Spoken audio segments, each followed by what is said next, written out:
Ya, selamat siang Bapak Ibu. Belum. Starting. Oke. Ya, selamat siang Bapak Ibu. Ini kami dari tim Education Microsoft Indonesia. Mungkin saya perkenalan dulu. Saya dengan Lucy saja.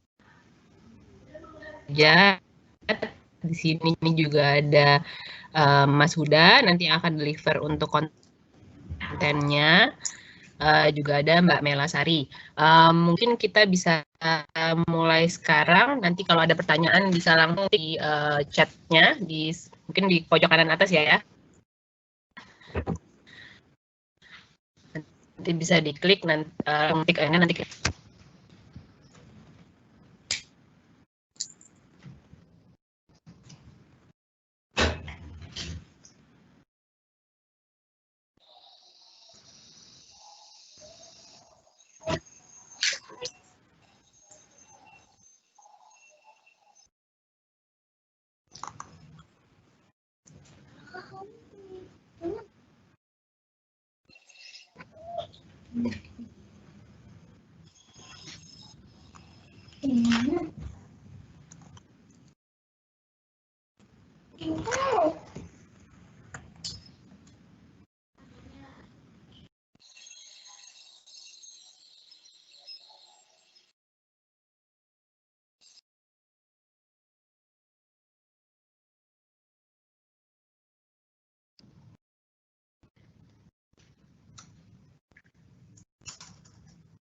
Halo, selamat siang semuanya, Bapak Ibu. Mohon maaf, kita agak terlambat mulainya. Sebelumnya, perkenalkan nama saya Huda Marofik. Saya dari Modern Workplace Adoption Specialist di Microsoft Indonesia. Tugas saya sebenarnya adalah membantu customer-customer Microsoft untuk memanfaatkan investment mereka di Office 365.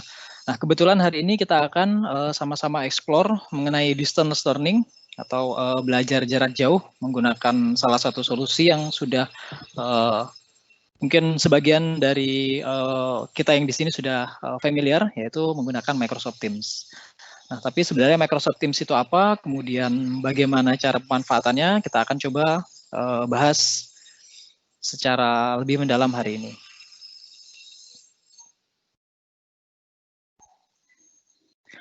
Oke, agenda kita adalah yang pertama Introduction to Office 365. Jadi nanti kita akan sedikit berkenal mengenai Office 365 itu apa, kemudian nanti kita akan masuk ke materi utama kita, itu Creating Digital Classroom.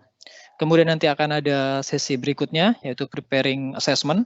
Jadi ini bagian dari Creating Digital Classroom. Jadi kita akan membuat kelas online-nya, kemudian setelah kelas online-nya jadi, kita akan coba untuk menambahkan materi pembelajaran di dalamnya. Kemudian kita juga nanti akan mendesain assessment ataupun penilaian yang ada di dalamnya. Nah, nanti akan ditutup di sesi terakhir ada Q&A. Kalau nanti dari bapak-bapak ataupun ibu-ibu yang hadir hari ini, ada yang mau ditanyakan, bisa ditanyakan di sesi Q&A, atau bisa juga langsung ditanyakan melalui fitur Q&A yang ada di tampilannya Bapak Ibu masing-masing.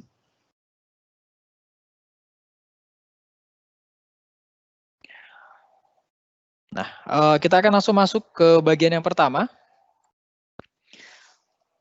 Jadi, nah, fokus utama kita hari ini adalah membuat kelas digital di Microsoft Teams. Nah, Microsoft Teams itu sebenarnya apa? Microsoft Teams sendiri adalah satu digital hub ataupun media kolaborasi yang bisa dimanfaatkan sebagai tempat untuk melakukan kegiatan belajar mengajar. Nah, di sini ada 4 pilar. Yang pertama, create collaborative classroom. Jadi kelasnya tidak hanya satu arah, tapi bisa dua arah, bisa melakukan kolaborasi, baik itu antara guru dengan siswa ataupun antara siswa dengan siswa.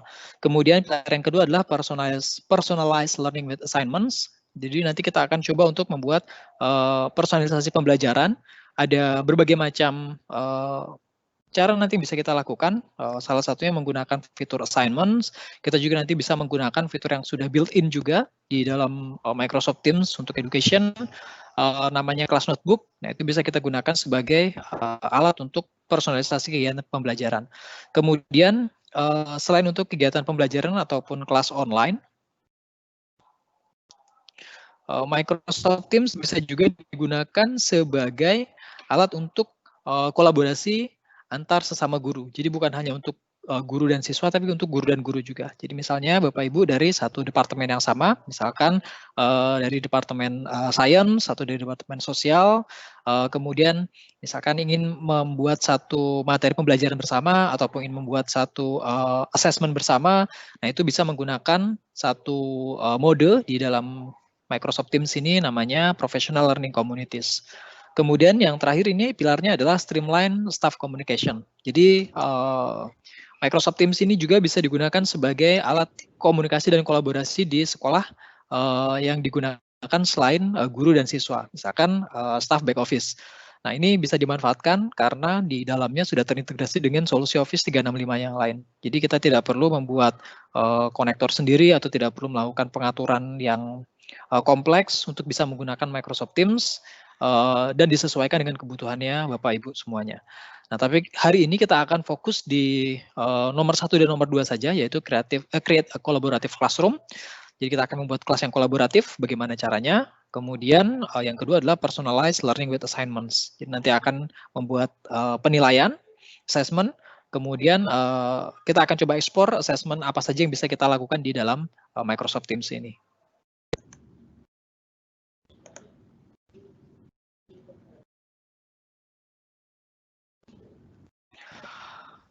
Oke, sedikit pengenalan lebih lanjut. Yang pertama, dari Create Collaborative Classroom tadi, kita nanti akan coba untuk membuat ruang-ruang kolaborasi untuk siswa dan disesuaikan misalkan mengenai satu topik tertentu atau satu bab tertentu. Jadi tidak semuanya berada dalam satu ini kolaborasi yang sama, media kolaborasi yang sama. Jadi nanti akan dipisah-pisah. Sehingga ketika nanti kita ingin lebih fokus ke satu bagian, kita bisa langsung menuju ke bagian tersebut. Atau misalkan siswa ingin recalling lagi materi-materi kegiatan pembelajaran yang sebelumnya, itu nanti bisa langsung menuju ke ruang-ruang yang sudah kita siapkan. Jadi tidak harus scroll di satu tempat yang sama, kemudian nanti baik kita ataupun siswanya jadi malah kebingungan gitu kan untuk menuju ke topik yang dia inginkan. Kemudian ada personalized learning.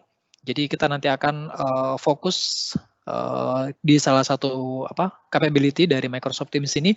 Jadi bagaimana kita bisa leverage teknologi untuk membuat personalized learning. Jadi mungkin di kelasnya Bapak Ibu nanti ada siswa yang tingkat pemahamannya ataupun kecepatan untuk menangkap materinya sangat cepat. Jadi Bapak Ibu nanti bisa menambahkan materi-materi tambahan atau materi-materi pengayaan untuk siswa-siswa tersebut. Kemudian ini tadi yang sudah kita bahas, jadi bisa juga digunakan sebagai professional learning community, kemudian bisa diintegrasikan dengan third party education apps, atau kalau misalnya di tempatnya Bapak Ibu sudah menggunakan LMS, tapi ingin diperkaya lagi kolaborasinya, itu bisa nanti kita integrasikan dengan Microsoft Teams. Nah, ini ada beberapa fitur juga yang mungkin bisa kita explore lebih dalam lagi kalau nanti waktunya memungkinkan. Jadi ada OneNote Class Notebook, ini bisa digunakan sebagai alat untuk personalisasi kegiatan pembelajaran. Kemudian kita juga bisa leverage fitur untuk komunikasi menggunakan multimedia. Jadi bukan hanya berbasis teks saja, tapi bisa juga berbasis multimedia. Misalkan mau posting ataupun mau upload file foto, file gambar, kemudian file video, file audio juga bisa dilakukan di Microsoft Teams.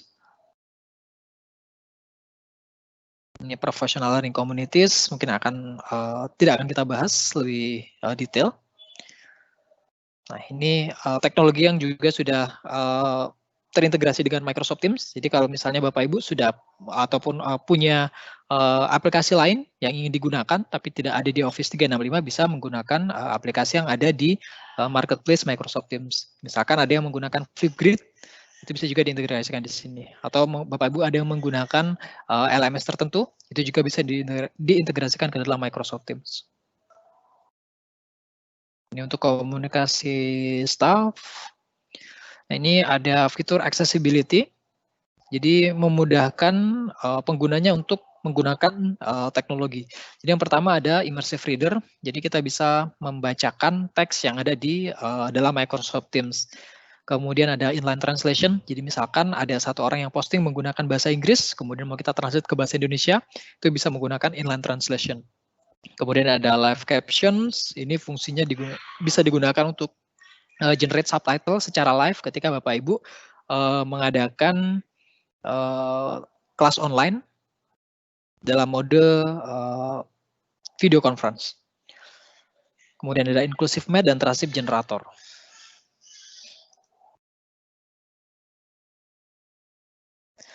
Nah, untuk semua data-data yang Bapak Ibu pergunakan atau disirkulasikan dalam Microsoft Teams ini akan diamankan menggunakan standar keamanan Microsoft, dan standar keamanan Microsoft ini digunakan di seluruh customer Microsoft. Jadi Bapak Ibu tidak usah khawatir tentang keamanan data-data yang ada di dalam Microsoft Teams ini. Oke, cukup itu dari saya mengenai overview tentang Microsoft Teams. Kita akan langsung masuk ke live demo. Kalau nanti Bapak Ibu ada pertanyaan, silakan langsung ditanyakan di bagian Q&A. Nanti akan ada rekan-rekan saya yang akan membantu untuk menjawab pertanyaannya Bapak-Bapak dan Ibu-Ibu sekalian.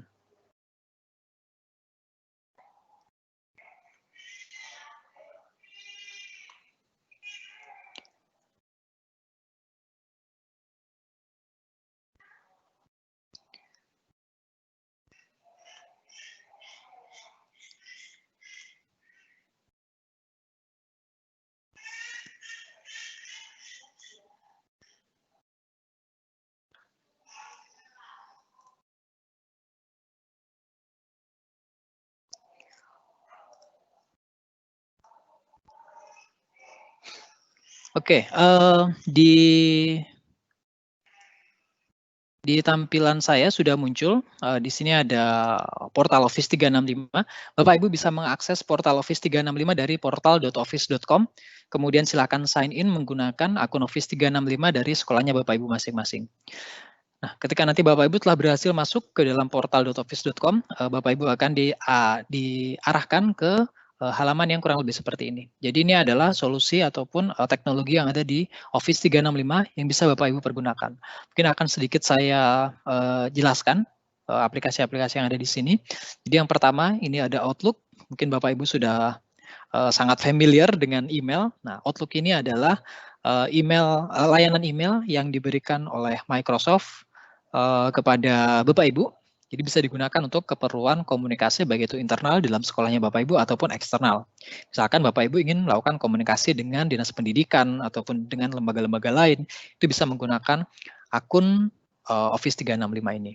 Dan biasanya kalau Bapak Ibu deploy Office 365 di sekolahnya masing-masing, nanti akan menggunakan domain sekolahnya. Misalkan saya dari SMA XYZ di Jakarta misalnya, nanti domain dari akun Office 365 saya, misalnya huda@smaxyz.sch.id.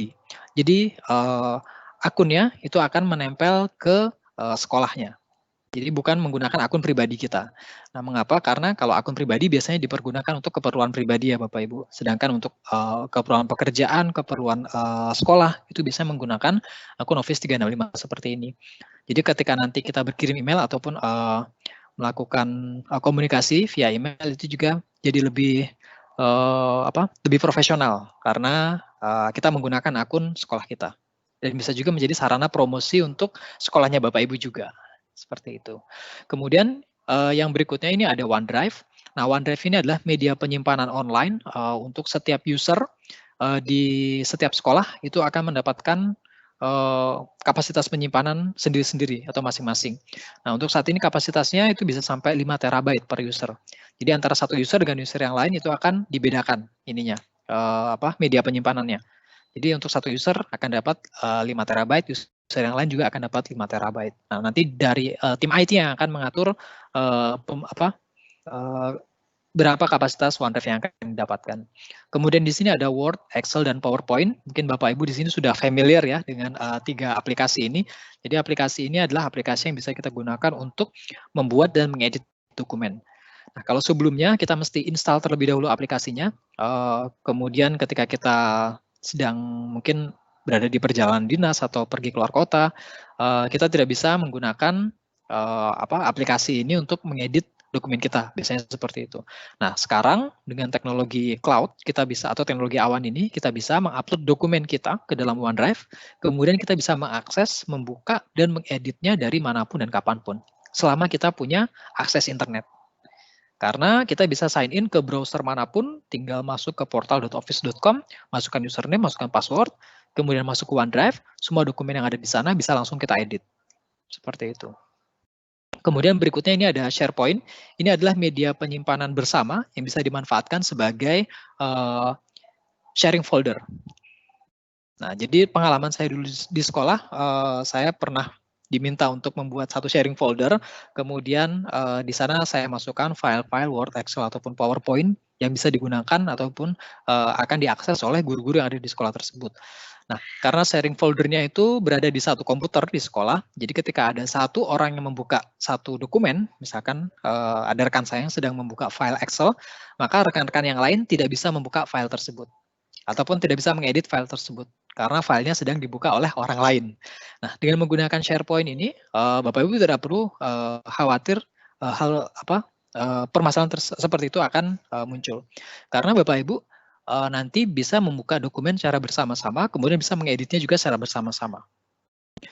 Itu untuk yang SharePoint. Kemudian di sini ada Microsoft Teams, ini yang akan kita bahas lebih detail hari ini. Jadi kita bisa membuat kelas di dalamnya, kita bisa membuat media penyimpanan juga di dalamnya, kita bisa memanfaatkan fitur untuk online meeting juga, sehingga kelasnya bisa dilakukan dari jarak jauh. Dan karena menggunakan video conference secara tidak langsung bisa tatap muka juga, karena kita bisa lihat siapa yang sedang hadir dalam kelas online tersebut dan siapa yang berpartisipasi dalam kelas online tersebut. Kemudian ini ada kelas notebook. Ini kelas notebook biasa kita gunakan sebagai alat untuk personalisasi pembelajaran. Jadi nanti setiap siswa itu bisa mendapatkan notebooknya sendiri-sendiri. Kemudian dari kita sebagai guru, kita bisa melihat apa yang siswa kita tambahkan di dalamnya, kemudian catatan apa yang ada di dalamnya, kemudian progres perkembangan di dalamnya, itu bisa kita akses dari kelas notebook ini. Berikutnya ada Sway, ini bisa kita gunakan sebagai alat untuk konsolidasi materi pembelajaran kita. Jadi misalnya kita punya banyak materi ataupun sumber atau bahan ajar, kemudian kita mau konsolidasikan dalam satu halaman website, kita bisa menggunakan Sway. Selain untuk konsolidasi materi pembelajaran bisa juga digunakan untuk reporting, bisa juga digunakan untuk newsletter. Jadi beberapa senario yang bisa digunakan dengan Sway adalah membuat newsletter, membuat reporting juga. Kemudian ini ada Microsoft Forms. Microsoft Forms ini bisa digunakan sebagai alat untuk assessment. Kita nanti akan coba explore apa saja yang bisa kita lakukan menggunakan Microsoft Forms yang nanti akan kita integrasikan ke dalam Microsoft Teams. Nah, sebenarnya masih ada banyak lagi, masih ada banyak aplikasi-aplikasi lain. Tinggal diklik saja di bagian All Apps, nanti akan muncul aplikasi-aplikasi ataupun teknologi yang bisa Bapak Ibu explore dari Office 365 ini. Nah, karena fokus kita pada hari ini adalah ke Microsoft Teams dan Microsoft Forms, nanti untuk assessment, kita akan langsung masuk ke materi yang pertama, yaitu Microsoft Teams. Saya akan coba kembali ke halaman awal. Nah, di bagian awal ini, kita tinggal klik saja di bagian Microsoft Teams, karena nanti kita akan diarahkan ke satu halaman baru, yaitu halaman Microsoft Teams.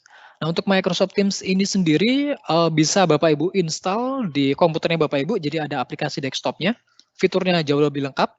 Kalau nanti Bapak Ibu mau install dari smartphone-nya Bapak Ibu juga bisa, silakan nanti di search saja di Play Store atau di App Store-nya Bapak Ibu. Nah, keunggulan Microsoft Teams yang ada di desktop dan yang ada di mobile adalah fitur-fiturnya yang lebih lengkap. Nah, apakah Microsoft Teams yang ada di browser ini tidak lengkap fiturnya? Sebenarnya cukup lengkap untuk kegiatan pembelajaran jarak jauh. Tapi kalau Bapak Ibu ingin mendapatkan experience yang lebih lengkap, silakan menggunakan atau silakan install aplikasi Microsoft Teams di komputer dan di smartphone-nya Bapak Ibu. Nah, untuk Microsoft Teams sendiri ini bisa terhubung dari berbagai device atau dari berbagai perangkat sekaligus. Jadi Bapak Ibu tidak harus menutup aplikasi di browser misalkan kalau mau membuka aplikasi dari desktop atau dari smartphone. Nah, ini adalah tampilan dari Microsoft Teams. Mungkin saya akan sedikit jelaskan juga. Jadi di Microsoft Teams ini ada beberapa bagian. Bagian yang pertama di sebelah kiri ini ada tombol navigasi. Isinya adalah activity, chat, Teams, assignments, calendar, calls, dan files. Nah, di bagian activity ini nanti akan berisi notifikasi-notifikasi dari Teams-nya Bapak Ibu. Jadi misalnya Bapak Ibu punya 10 kelas, kemudian nanti dari setiap kelasnya akan ada yang posting, akan ada yang bertanya, kemudian lain sebagainya. Itu nanti notifikasinya akan muncul di sini. Nah, Bapak Ibu juga bisa melakukan filtering. Jadi misalkan mau difilter, misalkan Bapak Ibu kalau di mention atau di reply atau ada reaction, itu bisa difilter dari sini. Karena ketika nanti kelasnya sudah banyak, biasanya notifikasinya juga akan jauh lebih banyak. Karena di sini saya baru memulai, jadi notifikasi hanya ada 3. Nah, itu yang pertama. Kemudian yang kedua, ini ada fitur untuk chat. Jadi misalnya Bapak Ibu ada satu siswa yang mengalami kesulitan, kemudian siswa tersebut ingin berkonsultasi dengan Bapak Ibu, siswa tersebut bisa menggunakan fitur chat yang ada di dalam Microsoft Teams ini. Nah, biasanya ketika kita buka menu chat ini akan muncul suggestion atau daftar nama orang yang direkomendasikan untuk kita kontak. Ini tidak harus kita kontak Bapak Ibu kalau misalkan tidak diperlukan. Untuk melakukan atau memulai chat, kita bisa mulai dengan klik tombol yang ada di yang saya sedang arahkan mouse-nya ini. Jadi ini ada tombol new chat, kalau kita klik, nanti kita akan diminta untuk menambahkan nama atau alamat email di bagian sebelah kanannya, di bagian panel kanan. Jadi misalkan saya mau chat salah satu siswa saya, misalnya di sini saya mau coba chat Brok.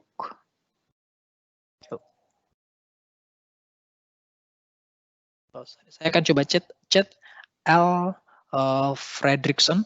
Jadi saya tinggal masukkan saja namanya L, maka nanti akan muncul daftar nama siswa atau nama siapapun user atau pengguna Office 365 di sekolahnya Bapak Ibu yang di dalam namanya ada huruf A dan L.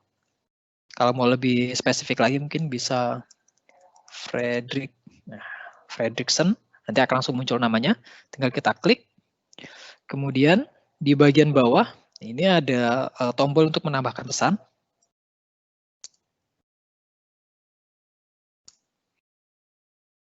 Tinggal tekan enter, nanti pesannya akan langsung dikirimkan kepada si Al Fredrickson. Nah, pesan apa saja yang bisa kita ataupun apa saja yang bisa kita tambahkan dalam pesan ini? Ada banyak sekali Bapak Ibu. Kalau Bapak Ibu ingin menambahkan misalkan gambar, kemudian misalkan dokumen dan lain sebagainya, itu bisa dikirimkan melalui tombol attach. Jadi selain kita bisa mengirimkan pesan berupa teks, kita juga bisa mengirimkan pesan dokumen. Nah, misalnya saya coba untuk chat rekan saya yang lain. Ini ada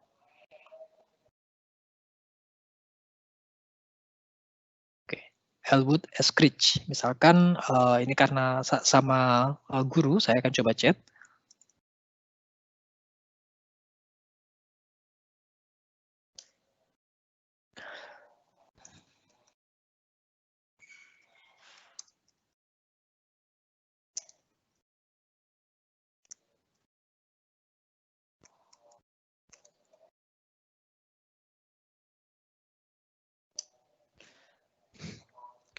Nah, ketika kita sudah mengirimkan pesan kepada rekan kita ataupun kepada siapapun di dalam fitur chat ini, kemudian kita merasa pesan yang kita kirim itu salah, kita bisa melakukan editing pesan yang sudah kita kirim tadi. Caranya adalah kita tinggal arahkan mouse kita di pesannya, nanti akan muncul satu menu di atasnya, klik yang titik 3, kemudian pilih edit.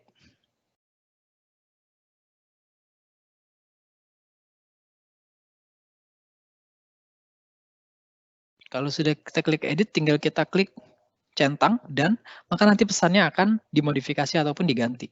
Jadi kita tidak perlu mengulang lagi ataupun menghapus kemudian mengirimkan kembali pesan yang sudah kita kirimkan sebelumnya. Itu yang pertama. Kemudian yang berikutnya, ketika kita ingin mengirimkan satu pesan yang ataupun satu informasi yang sifatnya panjang, kemudian kita ingin melakukan formatting, kita bisa klik tombol A. Nanti akan muncul berbagai fitur-fitur tambahan.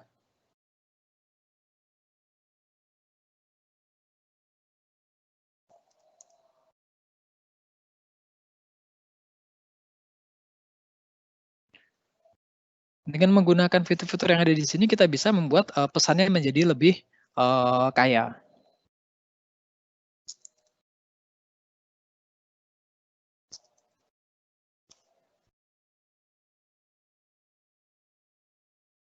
Misalnya seperti ini.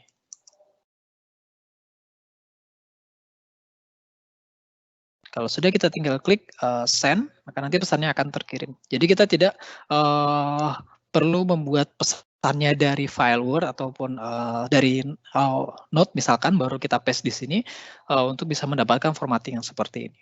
Ini yang pertama. Kemudian berikutnya adalah kita juga bisa langsung melakukan audio ataupun video call dengan cara klik tombol yang ada di pojok atas ini. Jadi klik salah satu tombol ini untuk melakukan panggilan audio ataupun panggilan video. Kemudian berikutnya, ketika kita ingin membuat grup, kita bisa memanfaatkan fitur Add Participant yang ada di pojok kanan atas, atau Add People, maaf. Nah, kita tinggal klik Add People. Saya akan coba tambahkan satu orang lagi. Kemudian saya klik Add.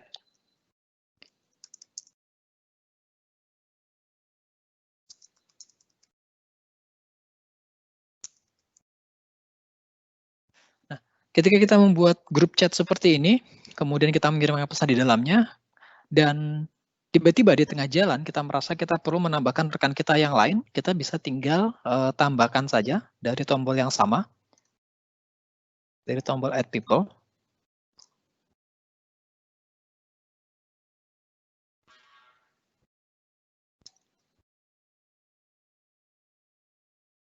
Misalkan di sini saya akan coba tambahkan Alfonso Camara.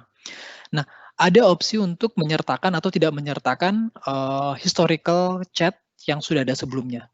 Opsi yang pertama adalah tidak disertakan historical chatnya. Opsi yang kedua, kita bisa batasi berapa hari ke belakang chat yang sudah kita lakukan itu akan disertakan.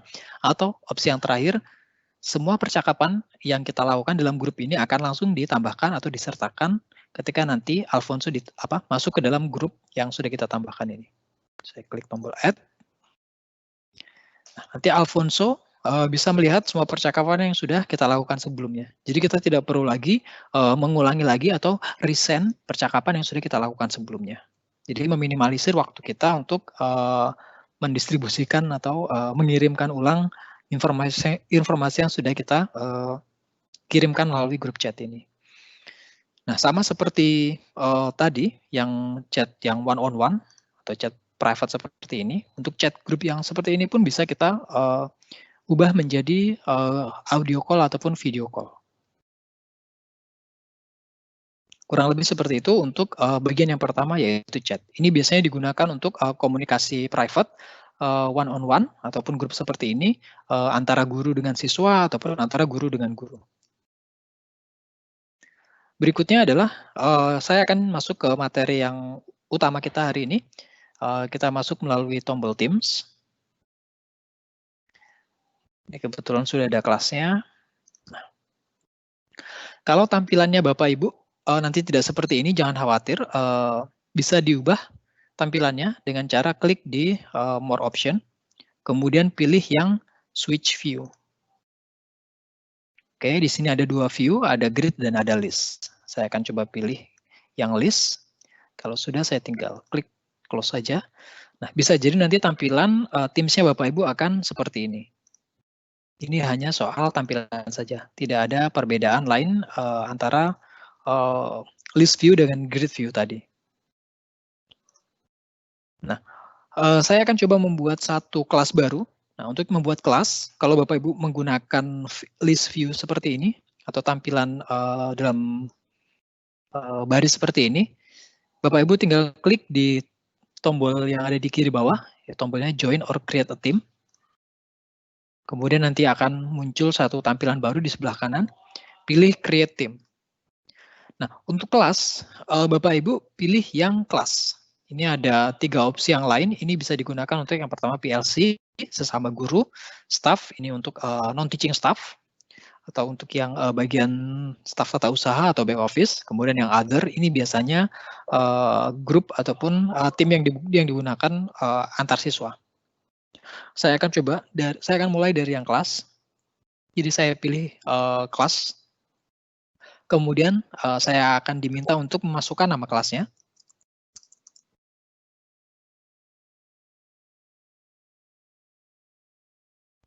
Misalnya kelasnya adalah matematika 10. 1 misalnya. Kemudian saya tinggal klik next. Berikutnya kita akan diarahkan ke bagian untuk menambahkan siswa. Nah, di bagian ini sebenarnya tidak harus kita isi sekarang, ini bisa kita isi belakangan nanti. Atau kalau misalnya siswanya Bapak Ibu banyak, Bapak Ibu nanti bisa membuatkan kode, jadi siswanya akan bergabung menggunakan kode yang sudah Bapak Ibu siapkan. Jadi tidak perlu memasukkan manual satu-satu di sini. Tapi kalau Bapak Ibu tetap mau memasukkan di sini, caranya adalah tinggal diketik saja nama siswanya.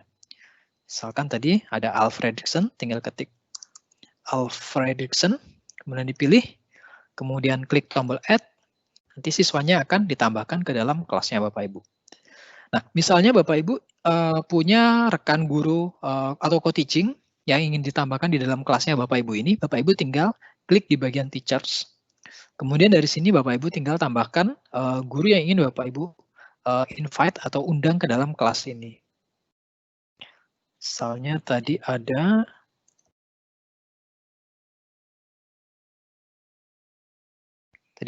Alfonso Camara, saya akan coba invite Alfonso Camara. Saya klik tombol add, maka nanti Alfonso Camara akan dimasukkan ke dalam kelas ini sebagai guru. Kita bisa klik close untuk menyelesaikan tahap ini. Nah, nanti Bapak Ibu akan diarahkan ke dalam tampilan kelas yang masih kosong seperti ini. Nah, by default, Bapak Ibu akan mendapatkan di sini tab yang sudah disiapkan sebelumnya. Yang pertama ada tab post, ini biasa digunakan untuk komunikasi. Jadi kalau komunikasi via teks, jadi misalnya Bapak Ibu ingin sharing satu informasi ataupun satu materi, itu bisa dari sini juga sebenarnya. Berikutnya ini ada tab files. Nah, kalau Bapak Ibu punya bahan ajar, misalkan file presentasi ataupun file Word, itu bisa Bapak Ibu masukkan ke dalam tab files ini. Berikutnya ini ada kelas notebook. Sebelum ke kelas notebook, nah di tab files ini ada satu folder namanya class materials. Nah, Bapak Ibu masukkan semua materi bahan ajar ke dalam class materials. Karena di class materials ini siswa hanya bisa melihat dan tidak bisa mengedit. Kalau Bapak Ibu upload langsung di luar sini, maka siswa bisa mengedit, siswa bisa menggantinya. Jadi untuk meminimalisir nanti ada yang salah edit, salah hapus, dan lain sebagainya, Bapak Ibu masukkan materi kegiatan pembelajarannya di dalam class materials. Materi apa saja yang bisa ditambahkan, semua jenis file bisa Bapak Ibu tambahkan ke dalam class materials ini.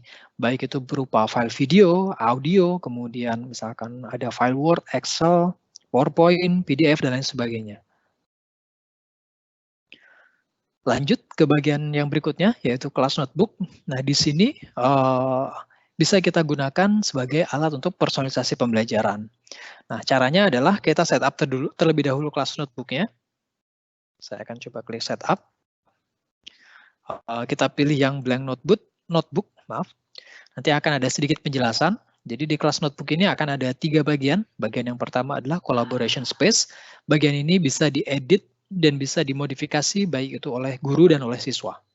Kemudian bagian berikutnya adalah content library. Ini biasa digunakan sebagai tempat untuk mendistribusikan materi kegiatan pembelajaran. Jadi yang bisa mengedit atau bisa menambahkan konten di sini hanya guru saja. Ini mirip dengan kelas materials yang ada di tab files tadi. Kemudian berikutnya ada student notebooks. Nah, ini adalah catatan yang akan dimiliki oleh setiap siswa. Setiap siswa akan punya catatannya masing-masing, dan siswa hanya bisa melihat catatannya sendiri. Kita sebagai guru, kita bisa melihat catatan dari semua siswa. Nanti kita akan coba lihat bagaimana kelas notebook, cara kerja kelas notebook ini. Kita klik next. Nah, di bagian berikutnya ini kita akan diminta untuk membuat desain dari catatan yang akan dimiliki oleh setiap siswa. Di sini sudah ada template-nya. Template-nya bisa kita hapus, bisa kita modifikasi sesuai dengan kebutuhan. Misalkan di sini saya akan buat materi pembelajaran atau materi belajar. Class note saya akan ubah menjadi catatan kelas, homework saya ubah jadi PR, kuis saya ubah jadi proyek misalnya. Kalau mau dihapus tinggal klik yang tombol X, kalau mau ditambahkan tinggal klik yang add section.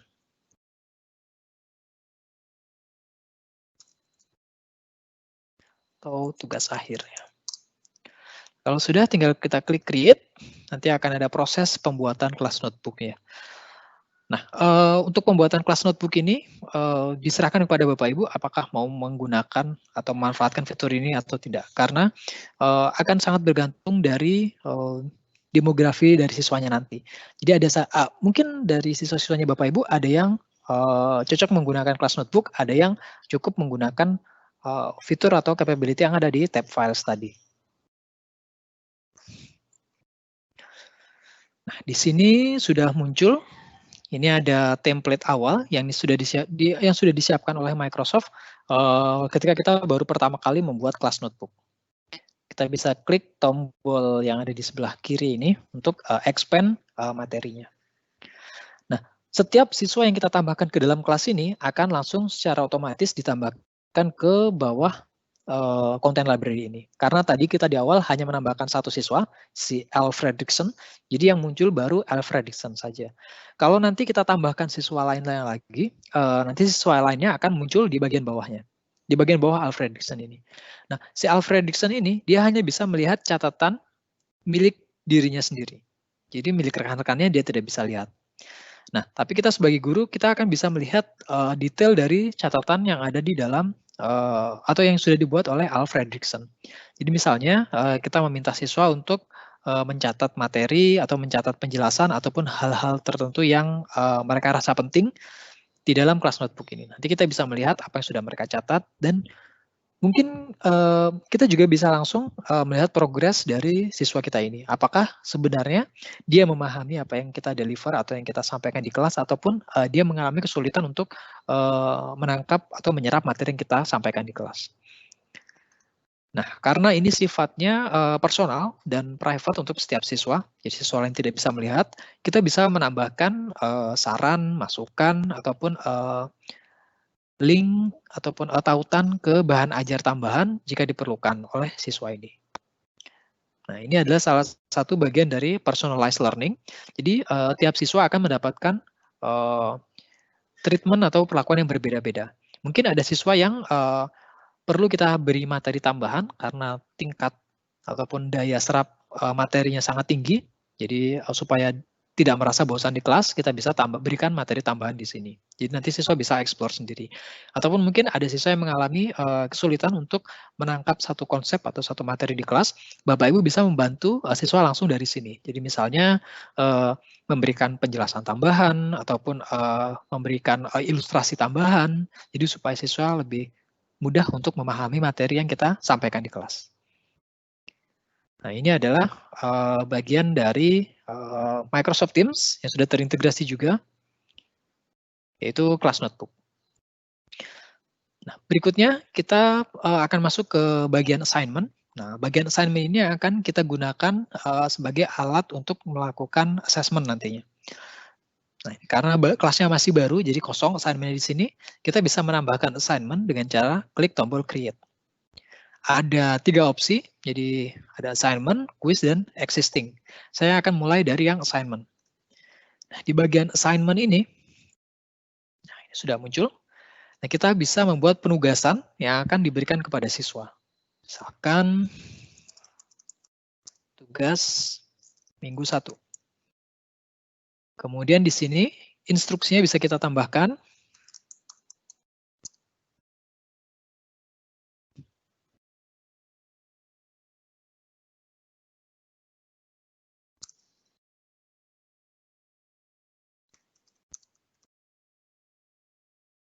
Misalkan kumpulkan proposal proyek pada akhir minggu ini, misalkan seperti ini. Kemudian di bagian bawahnya ada tombol Add Resources. Jadi misalnya Bapak Ibu punya template dari dokumen proposal ini, nah Bapak Ibu bisa tambahkan di sini. Jadi nanti siswa tidak perlu membuat dari nol, karena bisa langsung menggunakan template yang sudah Bapak Ibu siapkan. Saya akan coba tambahkan. Di sini ada Add Resources. Di sini by default akan langsung diarahkan ke OneDrive kita. Tapi kalau misalnya OneDrive kita filenya tidak ada di OneDrive, filenya ada di komputer kita bisa upload sendiri dengan cara klik tombol Upload from this device yang ada di pojok kiri bawah.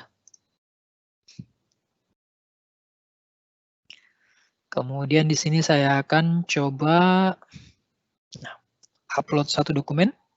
Misalkan ini. Nanti akan ada proses upload. Kalau sudah selesai, kita klik Done. Nanti dokumennya akan langsung kita ditambahkan ke dalam assignment. Berikutnya, kita juga bisa menambahkan rubrik. Jadi kalau Bapak Ibu ingin menggunakan rubrik untuk mempermudah proses penilaian, jadi tinggal kita tambahkan rubriknya dari tombol Add Rubrik.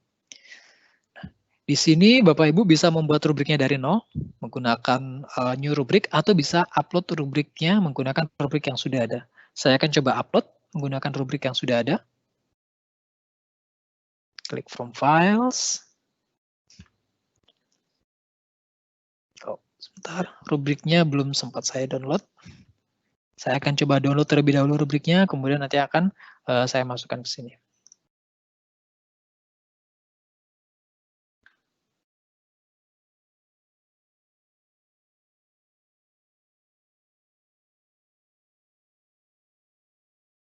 Ya. Oke, saya akan coba upload rubrik yang baru saja saya di-download. Oke, rubriknya sedang di-upload. Nah, rubriknya ini bisa dimodifikasi Bapak Ibu, jadi nanti tidak perlu menyiapkan semuanya dari nol, bisa menggunakan template yang sudah ada. Jadi dari template yang sudah ada tinggal kita modifikasi saja. Klik tombol next. Nah, ini sudah selesai proses uploadnya tadi. Kalau mau kita modifikasi bisa kita modifikasi dari sini. Kalau sudah selesai modifikasinya tinggal kita klik attach. Kemudian berikutnya di sini ada poinnya, mau dibuat berapa, mau buat 100 ataupun 10 dan lain sebagainya, itu terserah Bapak Ibu. Berikutnya di sini kita bisa assign ke kelas yang kita pilih. By default akan di-assign di kelas yang assignment-nya kita buat. Di sini kita buat assignment-nya di kelas matematika. Jadi rubriknya akan di-assign ataupun penugasannya akan di-assign di kelas matematika. Tapi misalnya Bapak Ibu punya 3 kelas paralel dengan materi yang sama, Bapak Ibu bisa assign langsung ke 3 kelas tersebut.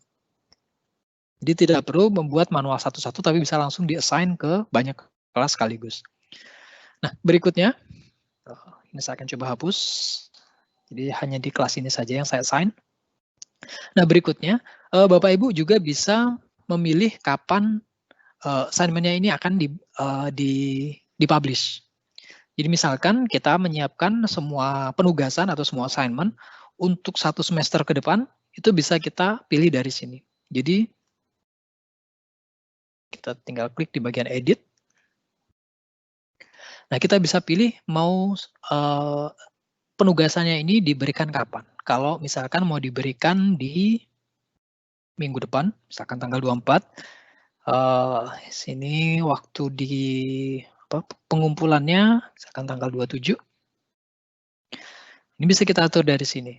Jadi penugasannya nanti baru akan muncul dari sisi atau dari tampilan siswa itu tanggal 24. Nah, sedangkan nanti tanggal 24 kita tidak perlu secara manual memunculkan assignment-nya, dia akan muncul sendiri. Kalau sudah kita tinggal klik Oh ya, kalau misalnya Bapak Ibu mau langsung di-assign sekarang, di bagian ini dinonaktifkan. Kalau sudah tinggal klik dan. Nah, berikutnya di sini ada maaf, di sini ada waktu pengumpulannya. Nah, ini waktu pengumpulannya tanggal 27 Maret 2020, kemudian jamnya adalah jam 12 malam. Nah, kalau sudah diatur seperti ini penugasannya, tinggal kita klik assign saja. Karena nanti akan langsung muncul penugasan dari ini siswa, dari sudut pandang siswa. Kita klik di tombol pause untuk melihat.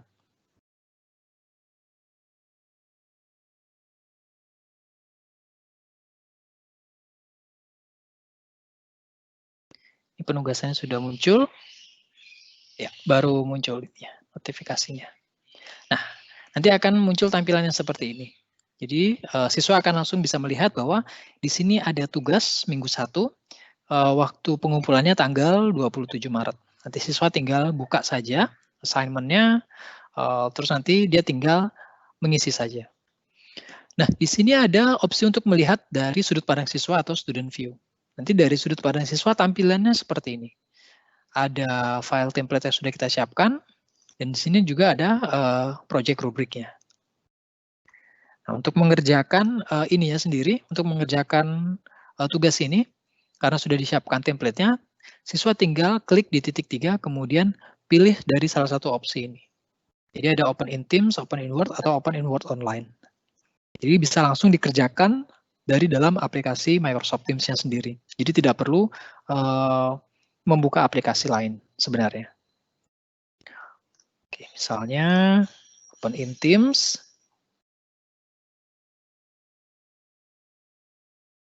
Nanti akan langsung dibuka file Word-nya di dalam Microsoft Teams.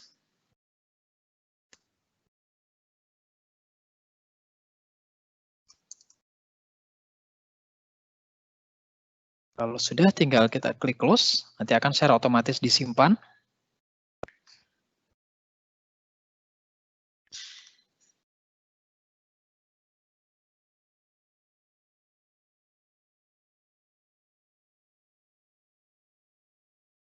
Jadi siswa tidak perlu membuka aplikasi lainnya, jadi bisa langsung dilakukan di dalam Microsoft Teams. Nah, ini dari sudut pandang kita sebagai guru. Nanti kalau siswanya sudah mengumpulkan tugasnya, nanti di sini akan ada keterangan atau statusnya adalah turn in. Saya akan coba tunjukkan.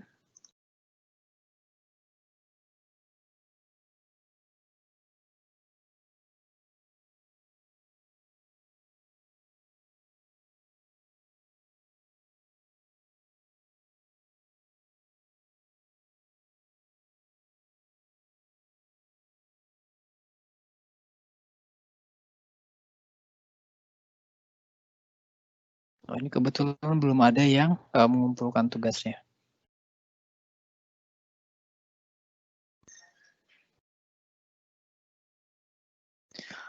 Oke, lanjut ke bagian berikutnya. Jadi setelah assignment-nya dibuat, kemudian penilaiannya dilakukan, nanti kita bisa melihat hasil penilaian dari kelas kita. Jadi di sini nanti akan muncul semua tugas yang sudah kita buat, kemudian di sini akan muncul berapa nilai yang sudah didapatkan oleh siswa kita. Nah, ini karena tampilannya baru satu penugasan dan satu siswa, kurang lebih seperti ini. Saya akan coba tunjukkan di kelas lain yang sudah banyak siswanya dan assignment-nya atau penugasan juga sudah banyak. Contohnya seperti ini. Jadi kita bisa melihat langsung dari sudut pandang guru, semua penugasan yang sudah kita berikan kepada siswa kita di kelas, kemudian siapa saja yang sudah mengumpulkan, kemudian berapa poin yang sudah didapatkan, itu langsung dari menu grades. Kalau misalnya Bapak Ibu ingin mengolah lebih lanjut, Bapak Ibu bisa juga ekspor ke file Excel, nanti bisa kita olah lebih lanjut hasil penugasannya melalui file Excel ini.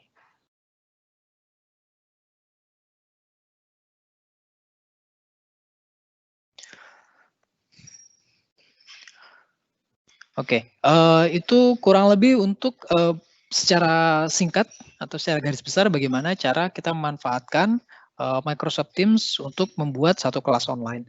Nah, tadi di awal saya sudah menyebutkan bahwa sebenarnya kita bisa membuat ruang-ruang diskusi khusus di dalam kelas kita. Jadi untuk membuat kategori satu percakapan yang akan kita lakukan. Nah, kategori ataupun ruang diskusi khusus ini disebut channel di Microsoft Teams. Cara membuatnya adalah Bapak Ibu arahkan mouse-nya di titik 3 di dekat nama kelasnya. Kemudian di sana ada tombol Add Channel. Nanti kita akan diminta untuk menambahkan atau membuat nama channelnya. Misalkan diskusi bab 1. Saya klik tombol Add. Nanti kita akan dibuatkan satu channel sendiri, namanya diskusi bab 1 tadi. Nah, di diskusi bab 1 ini, semua percakapannya itu akan dipisah dengan diskusi yang ada di channel general. Jadi kita bisa secara spesifik membuat channel-channel sesuai dengan kebutuhan kita. Jadi bisa berupa seperti ini contohnya, menggunakan bab, atau kalau mau lebih ini lagi, lebih spesifik lagi bisa langsung misalkan minggu 1, minggu 2 dan sebelumnya dan seterusnya. Atau kalau mau berdasarkan pertemuan juga bisa, misalkan pertemuan 1, pertemuan 2 dan pertemuan selanjutnya.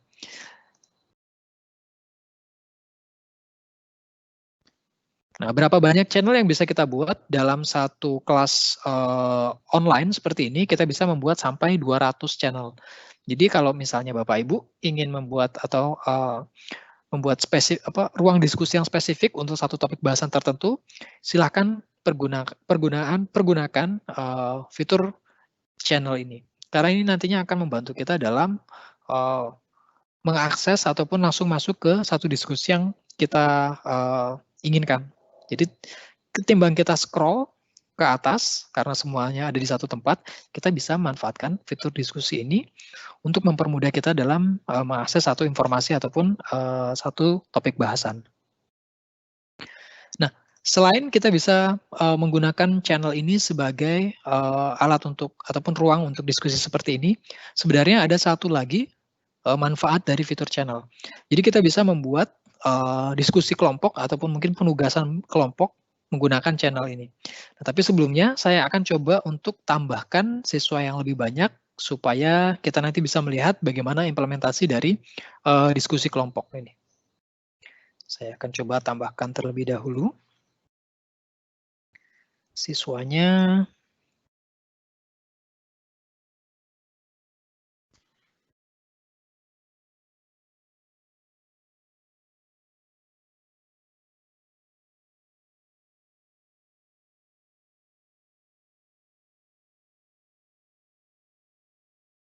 Kita akan coba tambahkan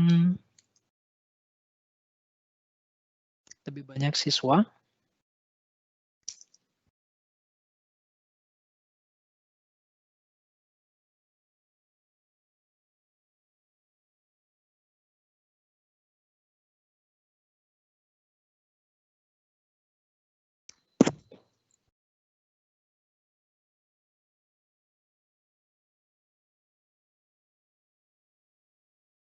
Oke, kita coba lihat di sini kita sudah punya 11 siswa. Kita tambahkan satu lagi biar pas jadi 12.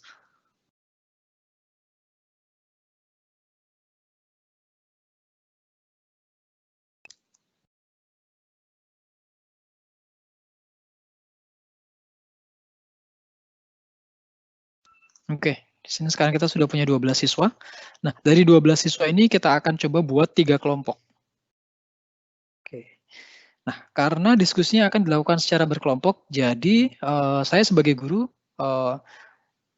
tidak mau antara satu siswa dengan siswa yang lain itu bisa saling melihat apa yang mereka diskusikan. Nah, caranya adalah kita bisa membuat satu channel diskusi, namanya channel private, atau private channel. Saya tinggal klik di titik 3. Di sebelah nama Teams-nya, kemudian ada tombol Add Channel. Di sini, misalkan saya buat kelompok 1. Di bagian bawah ini ada tombol Privacy. Nah, ini bisa kita ganti menjadi Private.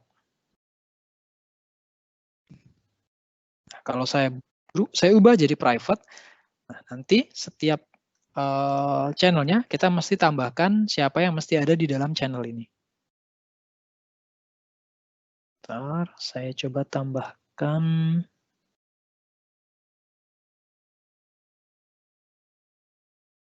Tadi ada Del, Alfredrickson, kemudian Alex, dan satu lagi Ashley.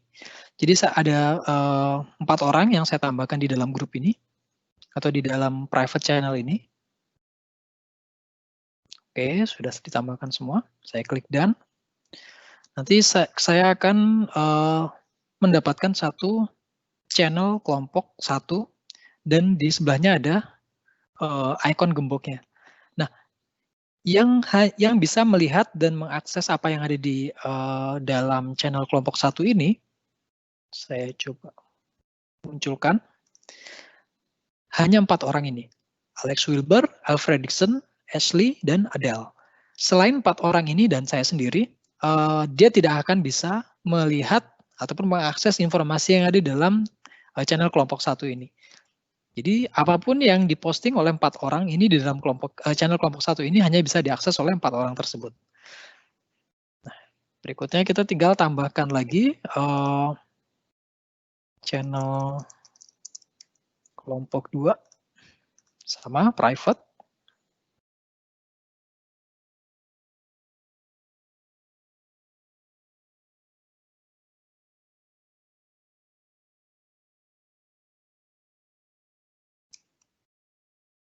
Ada Samuel, ada Sandy, ada Sydney, dan ada Susana.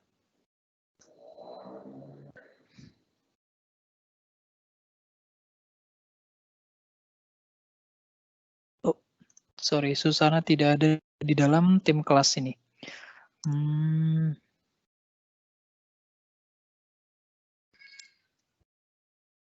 Coba Ella. Jadi kalau siswanya tidak ada di dalam tim kelas ini, dia tidak akan bisa ditambahkan ke dalam private channel ini.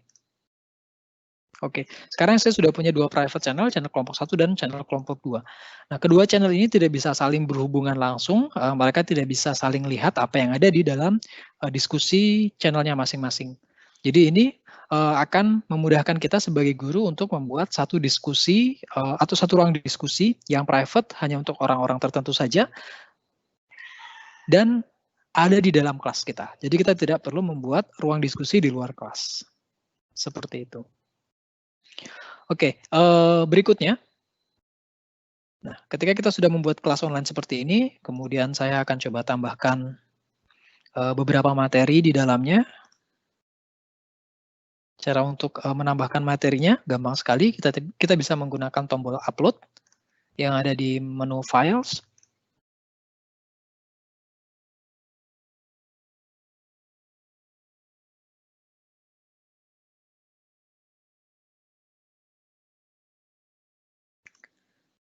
Misalkan ini adalah file-file yang mau saya upload, saya tinggal pilih saja file-filenya apa saja yang mau saya upload. Kemudian nanti akan ada proses untuk upload ininya, upload dokumennya.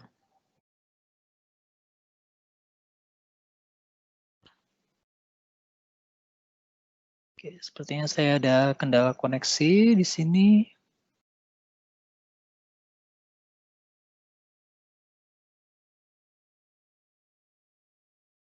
Saya akan coba upload ulang beberapa file.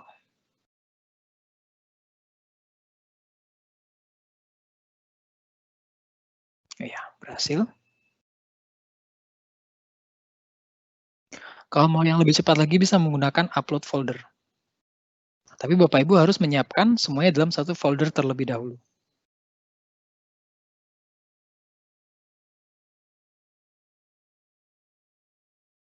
Oke. Nah, berikutnya adalah saya akan coba untuk membuat satu jadwal meeting online. Jadi nanti kelasnya bisa dilakukan secara online, sesi tatap mukanya bisa dilakukan menggunakan audio dan video conference. Nah, cara untuk melakukan penjadwalan untuk kelas online adalah kita klik di menu kalender yang ada di tombol navigasi sebelah kiri. Oke, misalnya saya akan membuat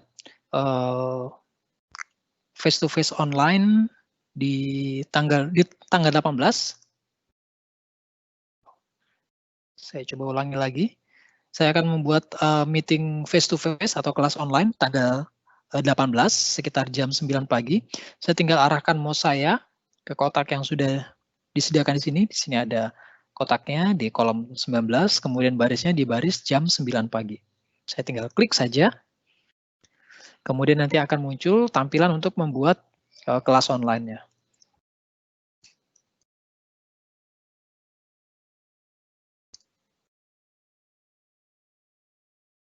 Misalkan seperti ini. Kelas matematika 10.1 minggu 1. Kemudian di sini required attendance-nya bisa saya kosongkan saja. Supaya saya bisa langsung invite atau langsung mengundang semua orang yang ada di kelas yang sudah saya buat tadi. Saya tinggal memilih di bagian channel ini kelas yang sudah saya buat tadi. Jadi saya tadi membuat kelas di matematika 10.1. Kemudian saya akan membuat meetingnya ataupun kelas online-nya di general. Supaya semua orang nanti tinggal masuk ke dalam channel general, kemudian langsung masuk ke dalam meeting online, notifikasi meeting online di sana. Di sini ada keterangan jamnya, jadi bisa kita atur mulainya jam berapa. Di sini saya set mulainya jam 9 sampai, saya coba jam 11.30. Kemudian location-nya, karena ini adalah kelas online, jadi saya kosongkan saja. Di sini adalah bagian details-nya. Saya akan coba tambahkan sedikit details.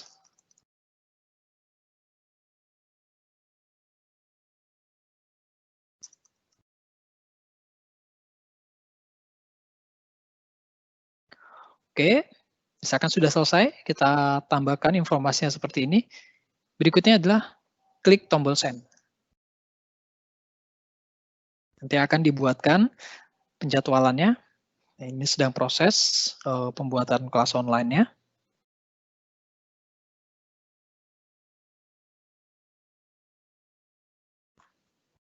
Kita nanti bisa langsung menuju ke dalam tim kelas yang sudah kita buat tadi.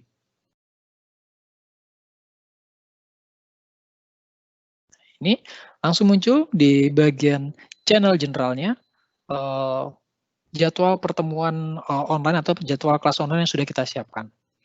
Nah, misalnya kita sudah siap untuk masuk ke dalam kelasnya, kita tinggal klik saja di bagian jadwal kelasnya ini. Atau kalau misalnya jadwalnya sudah berada di atas, kemudian kita malas untuk scroll, kita bisa masuk ke kalender lagi. Kemudian kita tinggal menuju ke tanggal yang sudah kita tentukan tadi dan jamnya. Di sini sudah ada, tanggal 18, jam 9 pagi. Saya tinggal klik saja. Nanti akan ada tombol untuk join. Nah, di pojok kanan atas. Atau link untuk bergabung di bagian join Teams meeting. Saya coba klik salah satu. Oke, di sini saya bisa menonaktifkan ataupun mengaktifkan video. Ini ada mikrofon, jadi supaya nanti siswanya bisa mendengar apa penjelasan dari kita. Tinggal diaktifkan ataupun dinonaktifkan saja. Jika sudah selesai, klik tombol join. Nanti kita akan masuk ke dalam kelas online yang ada di Microsoft Teams. Nah, klik tombol show and hide participant untuk melihat siapa saja yang sudah bergabung di dalam kelas kita. Dia akan muncul di sini. Karena baru saya sendirian yang bergabung, jadi yang muncul hanya saya sendiri. Currently in this meeting. Nah, ini yang di bawahnya ini adalah suggestions ataupun mereka-mereka yang ada di dalam kelas yang sudah saya buat tadi. Nah, di dalam kelas online ini kita bisa melakukan yang pertama, kelas seperti biasa. Jadi dari saya sebagai guru, saya bisa sharing materi, saya bisa melakukan presentasi. Caranya adalah untuk melakukan presentasi ataupun share materi, saya bisa klik tombol share yang ada di bagian bawah. Kemudian pilih salah satu.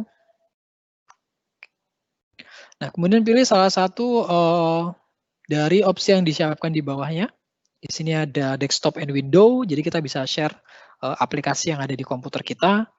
Kemudian di sini ada PowerPoint, jadi mungkin file yang sudah kita siapkan sebelumnya, atau kita bisa juga browse dari komputer kita.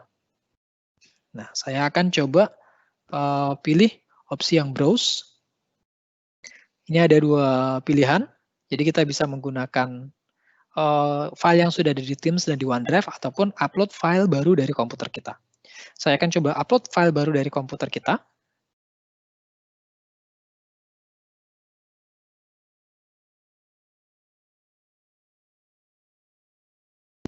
Pilih salah satu filenya. Saya akan coba upload ke kelas materials. Oke, upload file. Oh, sudah ada ternyata. Replace saja, tidak apa-apa. Nah, nanti begitu saya selesai melakukan proses upload, filenya akan langsung di-share dan ditampilkan ke dalam kelas online kita.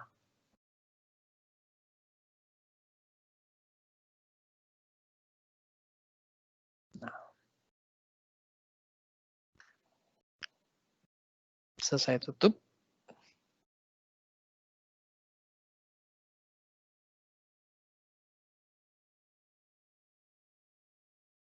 Jadi nanti dari sini kita bisa langsung navigasi ke satu slide dan slide yang berikutnya.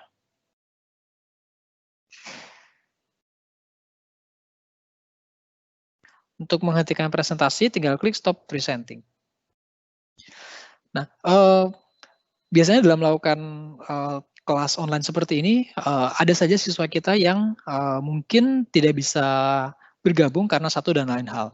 Nah, di Microsoft Teams ini kita memiliki satu kapabilitas untuk merekam kelas online kita. Jadi kelasnya bisa kita rekam. Kemudian materi presentasinya juga akan ikut terekam juga.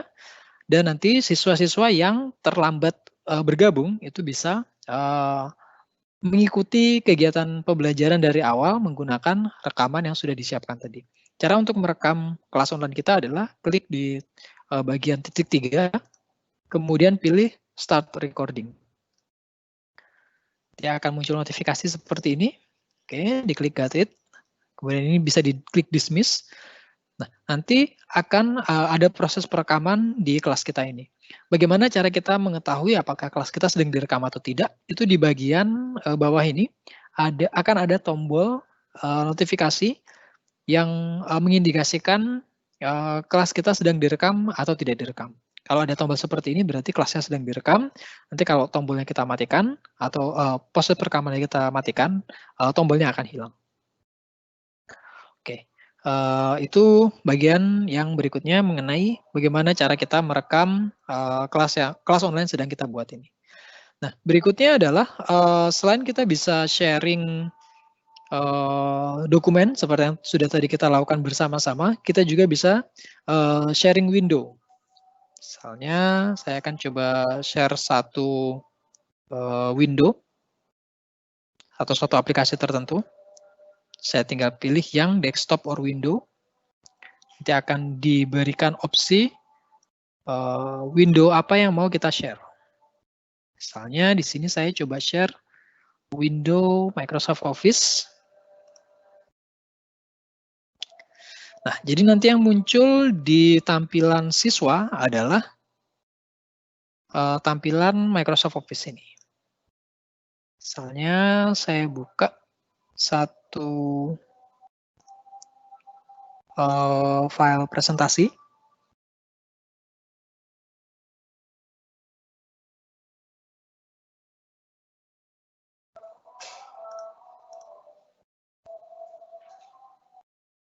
Ups, saya tadi salah klik.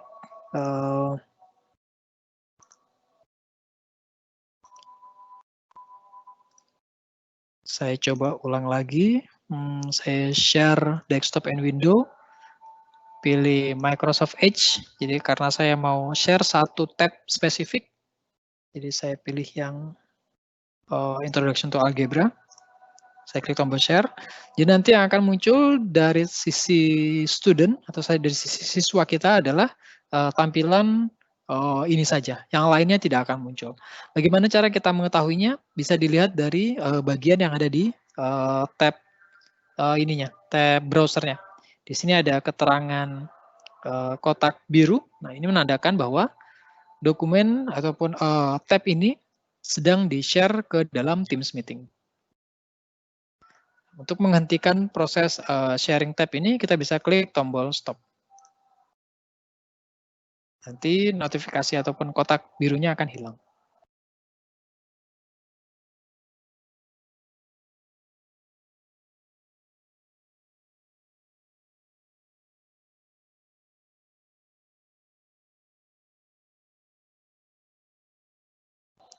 Kita jeda 5 menit dulu ya Bapak Ibu.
Oke, kita lanjutkan kembali Bapak Ibu. Ya, kita lanjutkan kembali. Oke, tadi kita sudah sampai pada proses perekaman kelas yang sedang kita jalankan. Cara untuk menghentikan proses perekamannya adalah kita tinggal klik lagi di tombol titik 3 yang ada di bagian bawah, yang di bagian tengah. Kemudian pilih stop recording. Oke, klik pilih yang stop recording. Maaf. Nah, kalau sudah dipilih stop recordingnya, nanti akan ada muncul pop-up di atas. Jadi recording is being saved, artinya proses perekamannya sudah selesai. Proses rekaman kelasnya sudah di stop atau sudah selesai. Nah, sekarang sedang melakukan proses penyimpanan ataupun rendering videonya. Nah, nanti videonya sendiri akan langsung masuk ke dalam kelas atau ke dalam channel yang sudah kita buat tadi. Jadi kita tidak perlu mengupload secara manual. Jadi otomatis akan langsung disimpan oleh Microsoft Teams. Nah, berikutnya, kalau kita sudah selesai melakukan kelas online seperti ini, kita bisa tinggal klik tombol hang up, nanti kita akan keluar dari kelas online kita. Nah, nanti akan kembali ke dalam Microsoft Teams-nya.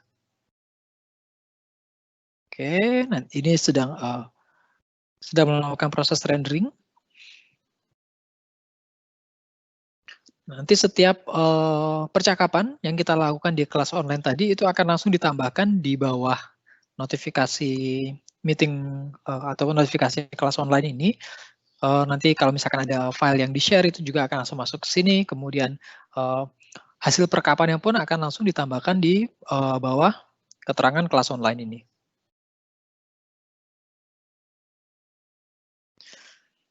Nah, itu adalah cara untuk membuat satu kelas online yang terjadwal.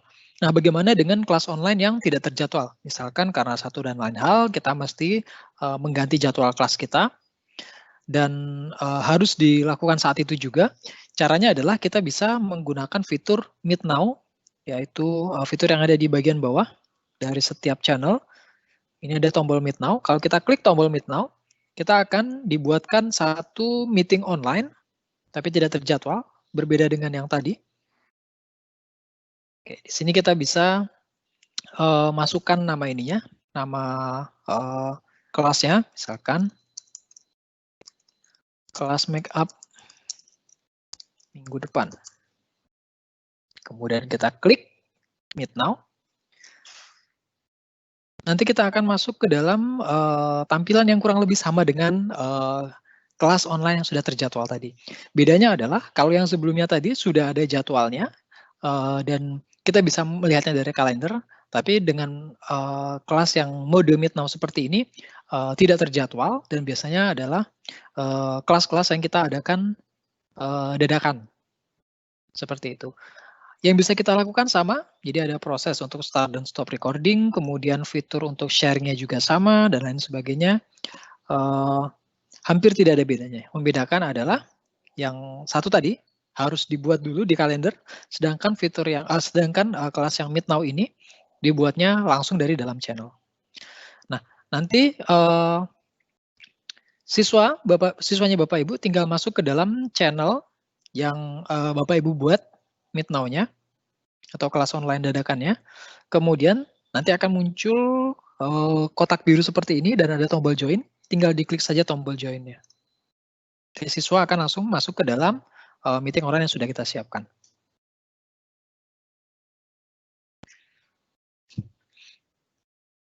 Nah, tadi ketika break 5 menit, saya sempat membaca beberapa pertanyaan. Ada satu pertanyaan yang menarik, yaitu bagaimana caranya siswa bisa bergabung ke dalam kelas kita. Apakah ada semacam enrollment key yang bisa kita share kepada siswa? Jawabannya bisa. Oke. Cara untuk membuat enrollment key adalah kita tinggal klik di more option di sebelah nama kelasnya. Kemudian pilih manage team. Berikutnya kita masuk ke dalam menu setting. Nah, di sini ada opsi untuk membuat tim code. Diklik tim code. Kalau baru pertama kali masuk ke dalam tim code, dia tidak akan muncul kodenya. Kita klik tombol generate. Nanti akan muncul satu kode, satu enrollment key. Nah, enrollment key ini bisa kita share kepada siswa. Nanti siswa tinggal masuk ke dalam tim yang sudah kita buat menggunakan enrollment key. Caranya adalah, saya coba copy terlebih dahulu. Caranya adalah klik di tombol join or create a team. Kemudian nanti akan muncul satu kotak yang seperti ini, join a team with a code. Kita tinggal masukkan kode yang sudah kita generate tadi. Kemudian klik join team. Nanti kita akan langsung masuk ke dalam kelas yang sudah disiapkan. Jadi sebenarnya kita tidak perlu secara manual menambahkan satu-satu. Jadi bisa menggunakan enrollment code seperti ini atau team code. Oke, sekarang sudah pukul 15:24. Jadi sebenarnya waktu kita tinggal setengah jam lagi. Saya akan langsung masuk ke bagian yang berikutnya, yaitu assessment menggunakan Microsoft Forms. Nah, tadi di bagian assessment saya baru masuk di assessment yang biasa saja, yang standar, yaitu ketika membuat assessment menggunakan fitur yang assignment.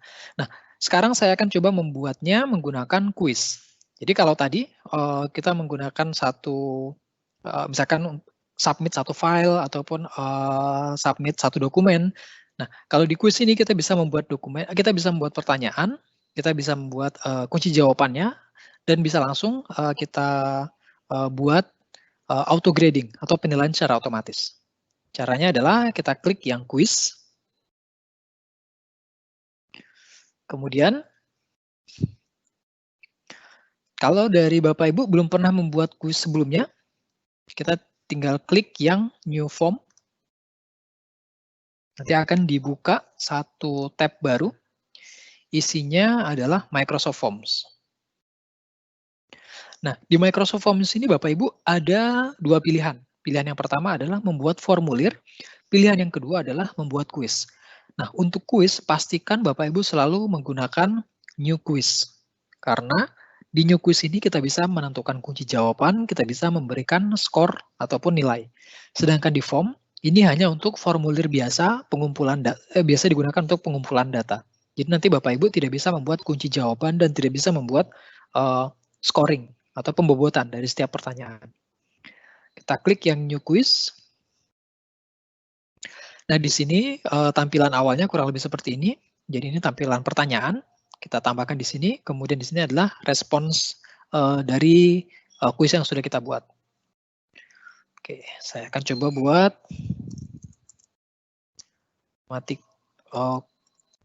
kuis matematika minggu pertama. Nah, untuk menambahkan pertanyaan, klik tombol add new. Di sini ada opsinya, ada banyak Bapak Ibu. Ini ada pilihan ganda. Ini ada soal dalam bentuk teks, jawaban dalam bentuk teks dan esai. Ini ada jawaban dalam bentuk rating. Ini ada jawaban dalam bentuk tanggal. Ini adalah mengurutkan. Kemudian berikutnya ini adalah skala Likert. Ini biasa dipakai untuk pengumpulan data biasanya. Berikutnya ini adalah file upload. Jadi kalau misalkan kita mau siswa mengupload satu dokumen ketika mengisi kuis ini. Misalnya satu file Word, Excel, ataupun PowerPoint. Saya akan coba dari yang choice. Misalkan di sini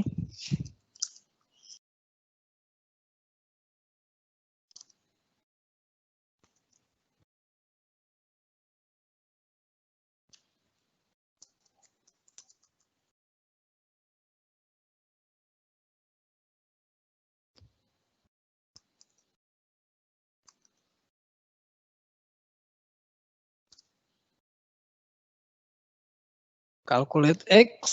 Nah, di sini saya akan coba untuk menambahkan ekspresi satu rumus, satu soal matematika.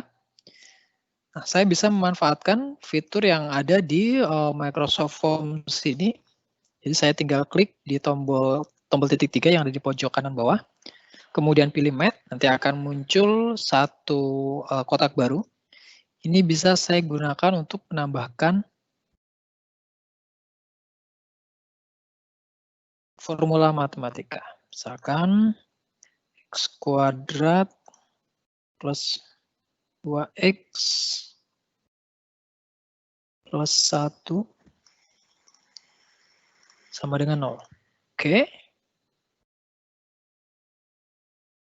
Jangan kalkulat X.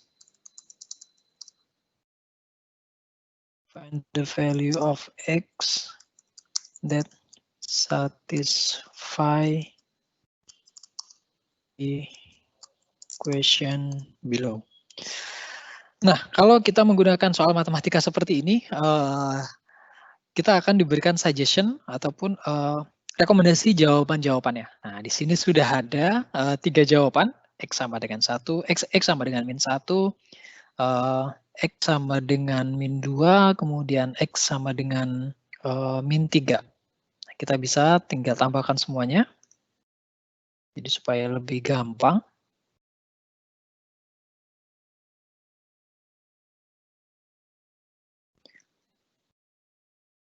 Satu lagi misalkan X sama dengan 1.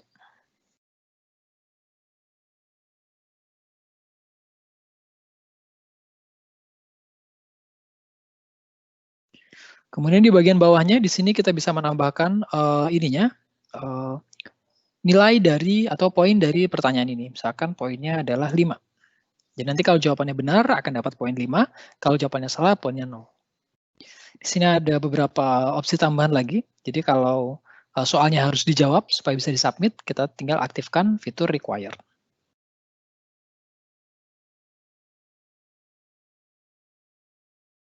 Oh ya, kuncinya belum dipilih tadi. Ini yang memenuhi adalah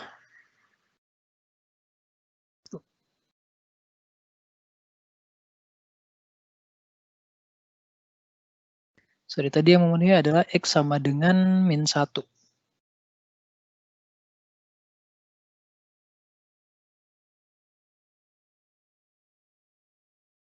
Karena min 1 kuadrat 1, min 1 dikali 2, hasil min 2, terus tambah 1. Jadi 2 dikurang, 2 dikurang 2 sama dengan 0. Oke. Berikutnya kita bisa tambahkan. Nah, kalau kita sudah menambahkan satu soal di atas, biasanya kita akan diberikan suggestion untuk soal-soal yang berikutnya. Di sini saya coba pilih salah satu. Misalkan ini. Oke, dipilih, kemudian pilih add selected. Nanti akan langsung di-generate ini yang kurang lebih sama. Pertanyaannya kurang lebih sama, kemudian akan ada satu formula atau satu pertanyaan di sana, dan kunci jawaban juga langsung disediakan. Poinnya juga sama. Nah, kalau sudah, bisa tinggal kita ini saja, kita preview saja untuk melihat tampilan di kuisnya nanti kurang lebih seperti apa. Oke, kalau misalkan saya sudah merasa puas dengan soal yang sudah saya buat, saya tinggal klik tombol back. Kemudian saya bisa tambahkan tema supaya lebih menarik, tidak monoton. Oke, tampilannya kurang lebih seperti ini. Nah, kalau sudah, kita bisa tutup halaman ini. Oke, kembali ke assignment.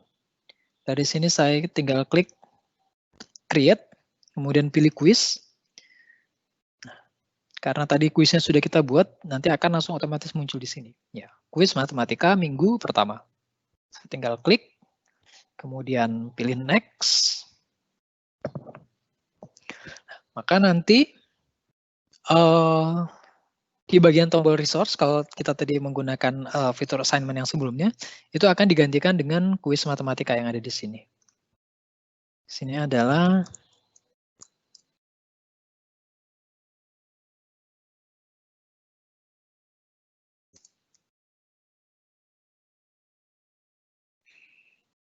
oke, misalkan saya mau assign hari ini, kemudian waktu pengumpulannya hari ini juga. Kalau sudah selesai, saya tinggal klik sign.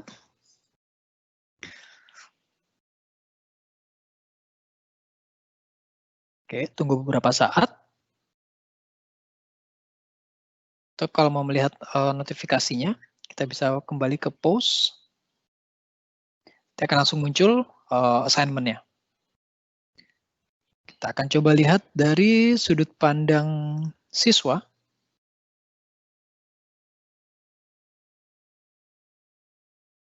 Oke, kita lihat di student view. Nanti dari sudut pandang siswa, tampilannya kurang lebih seperti ini. Kemudian, kalau dibuka,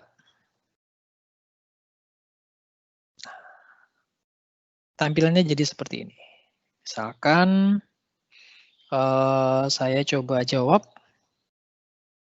Ininya jawabannya -1, sama yang satunya lagi. Terus klik submit. Oke, your response was submitted. Nah, kalau mau melihat hasilnya, tinggal klik yang view result, nanti bisa langsung kelihatan. Langsung saat itu juga kelihatan jawaban mana yang benar dan jawaban mana yang salah.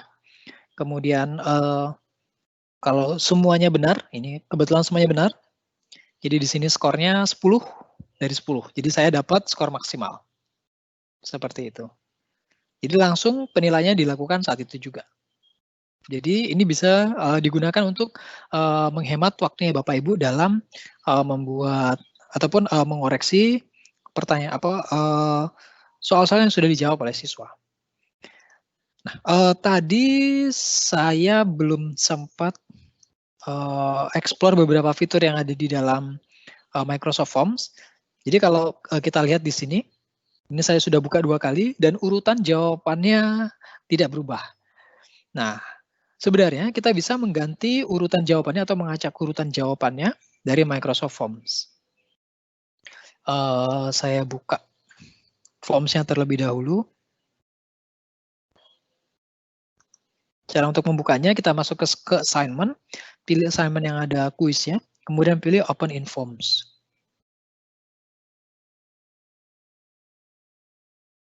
Oke. Kita kembali ke proses pembuatan soal. Nah, di sini, di proses pembuatan soal ini, kita tinggal klik saja di salah satu soalnya.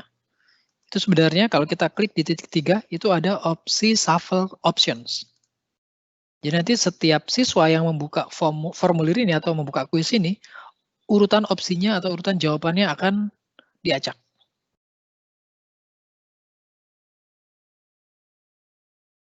Ini Shuffle Options. Nah, kalau kita tadi pada saat membuat soal, misalkan saat saya membuat soal nomor 1, opsi Shuffle Options-nya ini saya aktifkan. Ketika saya membuat soal yang berikutnya, maka opsi Shuffle Options-nya juga akan disertakan. Oke, jadi misalkan di sini soal nomor 2, di sini required, kemudian semua opsinya diaktifkan. Kalau saya buat satu soal lagi, menggunakan tipe soal yang sama, yaitu pilihan ganda. Oke, kalau saya lihat di bagian more option ya, shuffle option-nya juga akan tadi sepertinya shuffle option-nya tidak disertakan. Nah, kalau misalkan Bapak Ibu ingin membuat pengaturan untuk semua ininya, semua soalnya, Bapak Ibu bisa juga menggunakan fitur yang ada di setting. Jadi selain fitur yang ada di soal, shuffle options, kita bisa menggunakan fitur yang ada di settings. Kalau tadi di soal kita shuffle yang kita acak adalah urutan dari kunci jawabannya atau urutan dari jawabannya. Kalau di shuffle, kalau dari settings kita bisa mengacak urutan dari soalnya.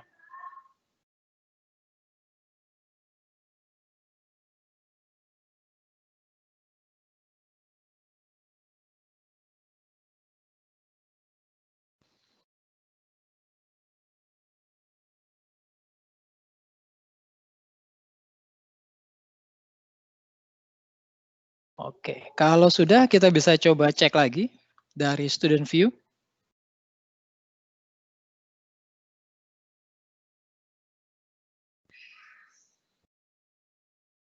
Nah, sekarang urutannya pun urutan dari soalnya akan diacak. Oh ya, tadi untuk pertanyaan kita mesti manual tambahkan dulu satu-satu di setiap untuk opsi shuffle options-nya itu harus kita tambahkan di pertanyaan yang kita inginkan.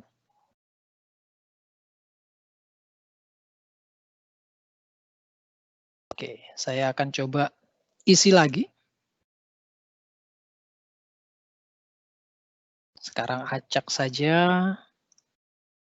Submit. Oh, oke. Sebentar, ini ada pengaturan, kita cuma boleh submit 1 kali.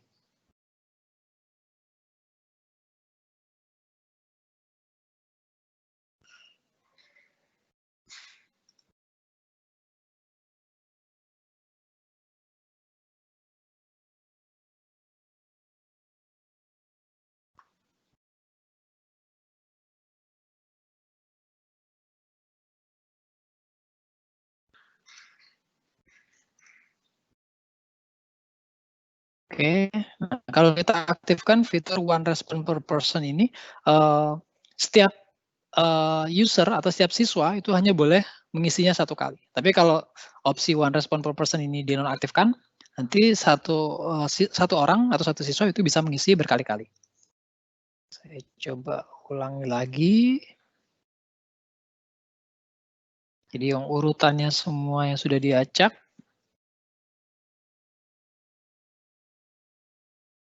Oh, sebentar, saya coba refresh terlebih dahulu.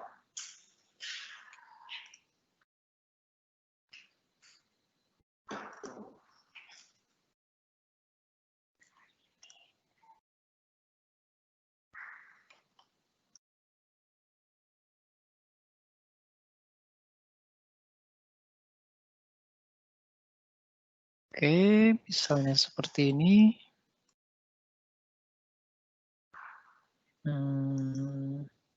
Oke, atau saya coba langsung dari sini saja.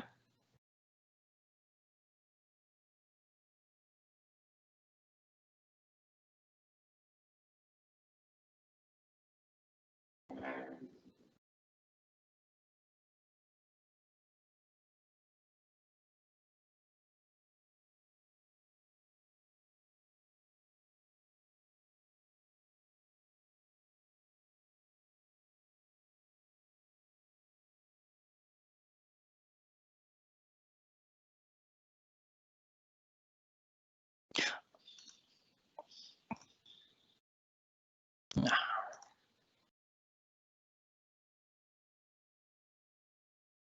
saya coba acak urutannya.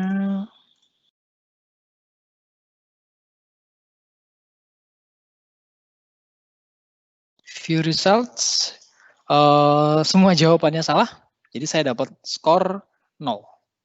Seperti itu.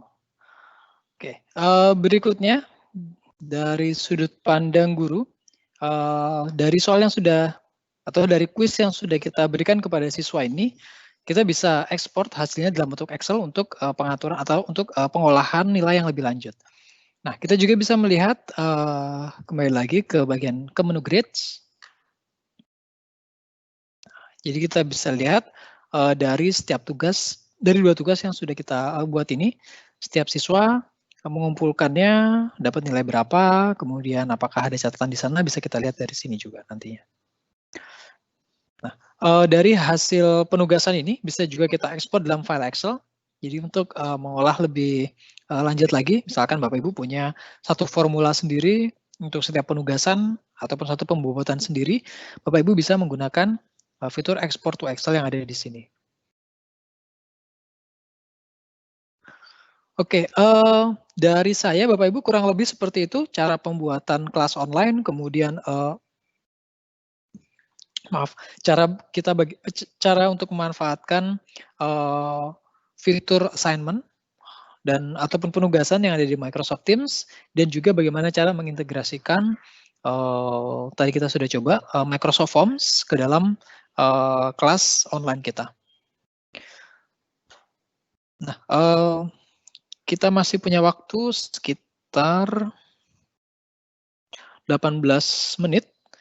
Nah, saya akan coba untuk membuka Q&A kepada Bapak Ibu. Kalau misalkan ada pertanyaan, nanti akan saya coba jawab melalui sesi ini. Dan saya yakin dari teman-teman saya juga sudah beberapa sudah menjawab pertanyaan Bapak Ibu yang sudah diajukan tadi. Kalau nanti Bapak Ibu ada pertanyaan lebih lanjut mengenai tutorial atau panduan lebih detailnya lagi, Bapak Ibu sebenarnya bisa memanfaatkan fitur help yang ada di dalam Microsoft Teams ini. Jadi di pojok kiri bawah itu ada tombol help. Kalau Bapak Ibu klik, nah itu akan muncul satu pop-up window, pilih yang training atau topics. Nah, kalau Bapak Ibu pilih training, nanti akan diarahkan ke halaman tutorial cara penggunaan Microsoft Teams. Nah, ini ada banyak tutorialnya. Tutorialnya ada yang berupa file PDF, ada yang berupa halaman web yang bisa Bapak Ibu baca, ataupun kalau misalnya Bapak Ibu mau lebih gampang lagi, bisa menggunakan tutorial video singkat yang ada di bagian bawahnya. Ini durasi dari videonya sangat singkat, jadi ada yang hanya 40 detik, 30 detik, ada yang ini paling lama sepertinya 2 menit. Nah, ini bisa Bapak Ibu explore untuk lebih memahami bagaimana cara menggunakan Microsoft Teams. Detailnya ada di menu Help, kemudian pilih Training. Nah, kalau Bapak Ibu ingin spesifik ke topik-topik tertentu, Bapak Ibu bisa klik di tombol Topics atau di link Topics. Nah, nanti di sana ada panduan sesuai dengan topik-topik yang sudah dikategorikan. Jadi di sini misalkan ada yang general, ini secara umum, kemudian ini cara membuat tim. Jadi bagaimana cara membuat tim kelas, tim untuk staff, tim untuk sesama guru, dan lain sebagainya. Nah, ini juga ada materi remote learning.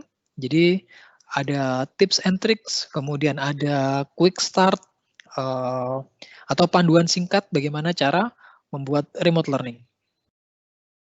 Kemudian di sini ada What's New, isinya mengenai fitur-fitur baru yang ada di Microsoft Teams yang bisa Bapak Ibu pergunakan untuk mempermudah proses kegiatan belajar online-nya Bapak Ibu.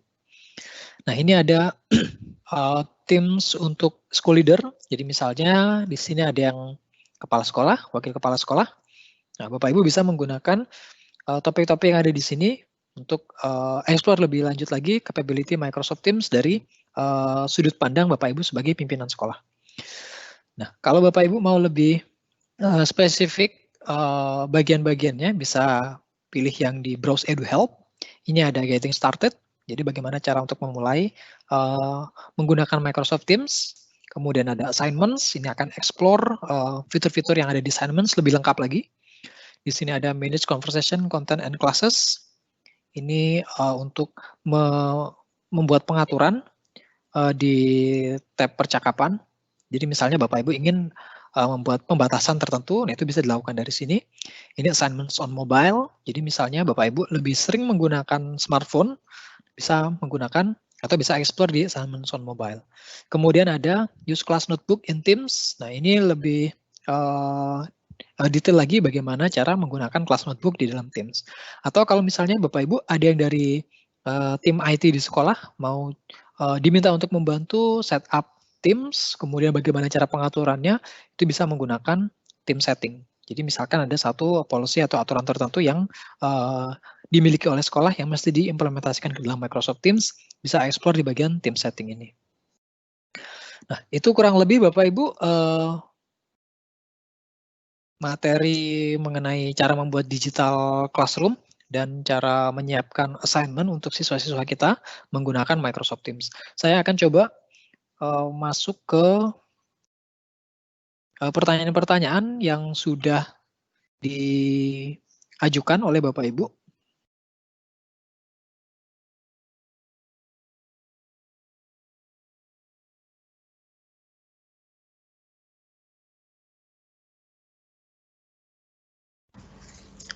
Oke, Huda, ini mungkin ada pertanyaan untuk bisa mendemokan penggunaan whiteboard pada saat pengajaran. Oh, oke. Whiteboard Bentar, saya coba.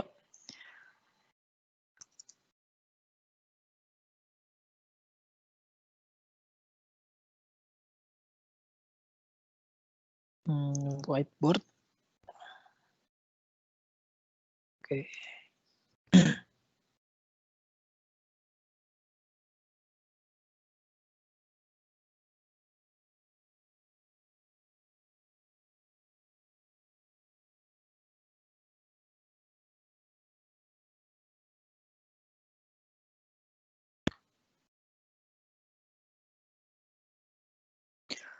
Nah, untuk whiteboard ini mungkin experience-nya akan sedikit berbeda Bapak Ibu kalau Bapak Ibu menggunakan aplikasi desktop dan aplikasi yang ada di browser.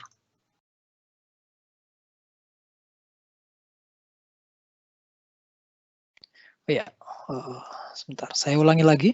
Jadi untuk menggunakan whiteboard, kita bisa klik di tombol share, kemudian nanti ada opsi untuk whiteboard, Microsoft Whiteboard atau freehand, bisa dipilih salah satu. Kalau device-nya Bapak Ibu sudah support touchscreen, ini akan sangat membantu sekali.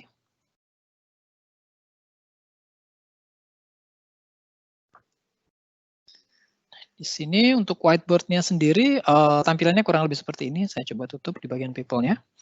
Nah, tampilannya kurang lebih seperti ini. Jadi bentuknya adalah satu kanvas kosong atau satu papan papan whiteboard yang bisa kita gunakan untuk mungkin menjelaskan materi-materi yang sulit untuk dijelaskan kalau hanya menggunakan ilustrasi biasa saja. Misalkan Bapak Ibu ingin coba untuk menyelesaikan ataupun menjelaskan konsep di mata pelajaran matematika misalkan.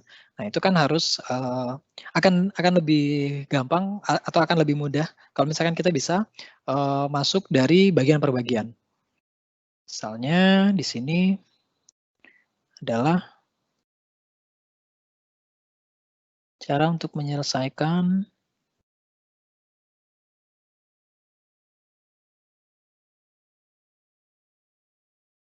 misalkan seperti ini. Bagaimana cara menyelesaikannya? Nah, itu bisa kita manfaatkan fitur whiteboard ini. Nah, kita juga bisa melakukan kolaborasi dengan cara copy linknya. Jadi misalnya Bapak Ibu ingin melakukan kolaborasi dengan rekannya Bapak Ibu yang lain, bisa tinggal klik copy share link, nanti Bapak Ibu akan mendapatkan satu link yang bisa diberikan atau di-share kepada rekannya Bapak Ibu. Nah, itu adalah salah satu pemanfaatan whiteboard. Ini ada setting, kalau misalnya sudah selesai, ini bisa diekspor ke dalam bentuk SVG. Nah, ini nanti bisa Bapak Ibu gunakan di tempat yang lain juga. Jadi misalkan mau dimasukkan ke dalam presentasi di PowerPoint-nya Bapak Ibu, ataupun mau ini sendiri dibuat atau disertakan di file report-nya Bapak Ibu juga bisa. Kurang lebih seperti itu cara untuk penggunaan whiteboard. Akan lebih mudah, sekali lagi akan lebih mudah kalau komputernya Bapak Ibu sudah mendukung touchscreen. Karena kalau masih pakai mouse, relatif lebih sulit dibandingkan pakai touchscreen.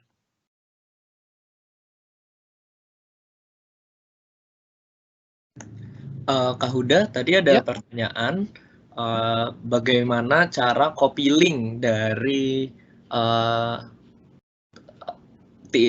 Teams meeting yang kita buat sebelumnya. Mungkin ada Bapak Ibu di sini yang ingin membagikan linknya juga via WA dan lain-lain.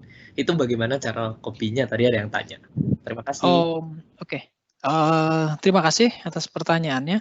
Untuk copy link, nah ini sedikit tricky. Nah, untuk copy linknya sendiri, kita bisa masuk dari menu kalender. Kita bisa buka bisa buka meetingnya. Nanti di bagian bawah itu kita akan dapat satu link namanya Join Microsoft Teams Meeting. Ini sebenarnya adalah hyperlink yang bisa kita copy linknya. Kita tinggal klik kanan di salah satu ininya. Kemudian pilih copy link. Nanti kita akan mendapatkan satu link yang bisa kita share menggunakan media apa saja. Misalkan menggunakan email, menggunakan aplikasi chatting, atau menggunakan Sway dan lain sebagainya, atau menggunakan shortener link bisa juga. Nah itu saya ulangi lagi. Caranya adalah kita masuk ke dalam kalender, kemudian kita cari di mana meetingnya diselenggarakan atau meetingnya disiapkan. Kita klik, kita buka meeting details-nya. Kemudian kita arahkan mouse kita ke bagian yang join Microsoft Teams meeting. Klik kanan di sana, kemudian pilih copy link. Nah, secara otomatis linknya akan langsung masuk ke dalam clipboard. Bisa kita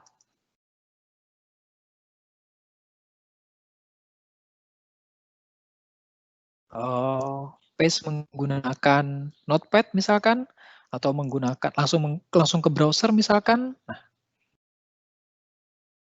seperti itu.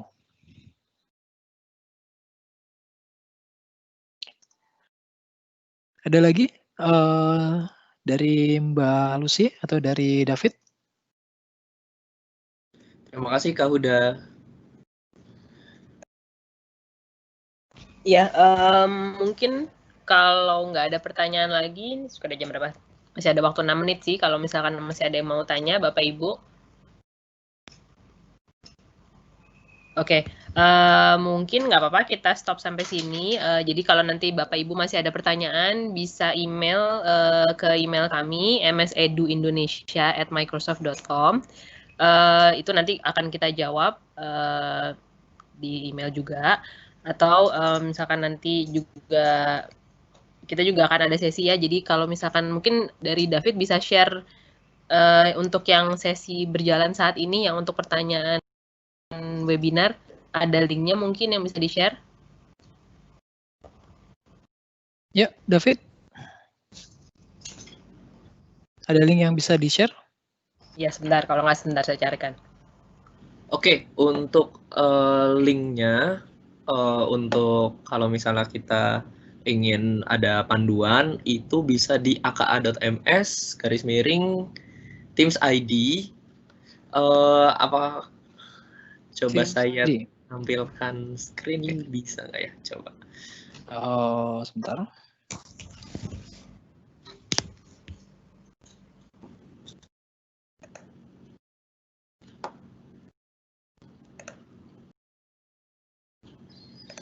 Ya. Oke. Oke. Nah, untuk ada pertanyaan selanjutnya di luar sesi ini, karena ini sudah mau berakhir, bisa di teamsedu.id@guruinovatif.com. Atau kalau misalnya Bapak dan Ibu ingin mengakses materi mengenai deployment Office 365 Education dan penggunaan Teams dan beberapa penggunaan aplikasi-aplikasi lainnya, bisa ke aka.ms/Teams ID. Seperti itu. Silahkan juga bagi Bapak dan Ibu yang nantinya ingin minta video live event ini, juga silahkan melalui email, bisa juga. Nanti kami akan kirimkan linknya. Seperti itu. Ya, untuk sesi webinarnya sampai kapan, Fit? Dari Senin sampai Jumat ya? Atau hingga 27 Maret setiap Senin sampai Jumat. Jadi kita buka sesi konsultasi online bagi Bapak Ibu yang ingin bertanya. Itu sesi konsultasi online setiap hari ada dua sesi, masing-masing 1 jam, jam 9 sampai jam 10 pagi, WIB, dan sesi siangnya jam 13 sampai 14.00, jam 1 sampai jam 2 siang. Itu full konsultasi online, kami nggak ada pemaparan apapun, hanya menjawab pertanyaan saja dari Bapak Ibu. Gitu. Nah, kalau sesi webinar itu selalu ada setiap hari jam 3 sore. Gitu. Nah, linknya sebagai berikut sudah tertera di video yang saya bagikan. Seperti itu. Terima kasih. Ya. Oke, ya ini mungkin masih ada beberapa pertanyaan baru. Mungkin nanti kita catat dulu aja ya. Nanti kita mungkin Bapak Ibu bisa tinggalkan email atau bisa email ke kami. Gitu aja ya, Fit? Iya, Mbak Lucy. Ya. Oke. Bisa via Ya, email. mungkin kita tutup sesinya. Terima kasih banyak atas partisipasinya Bapak Ibu. Terima kasih Huda, David, dan Mela. Selamat sore. Terima kasih Mbak Lucy. Selamat Selamat sore. sore semuanya. Terima kasih Mbak Mela, Kak Huda, terima kasih banyak. Mari.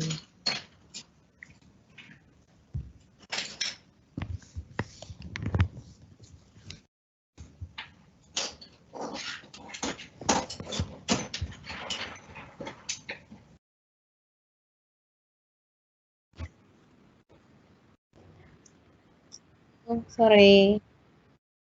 Thank you, David. Thank you, Huda. Thank you, Mbak Lucy. Sama-sama Mbak Mela. Oke. Sampai jumpa lagi Bapak Ibu. Selamat sore.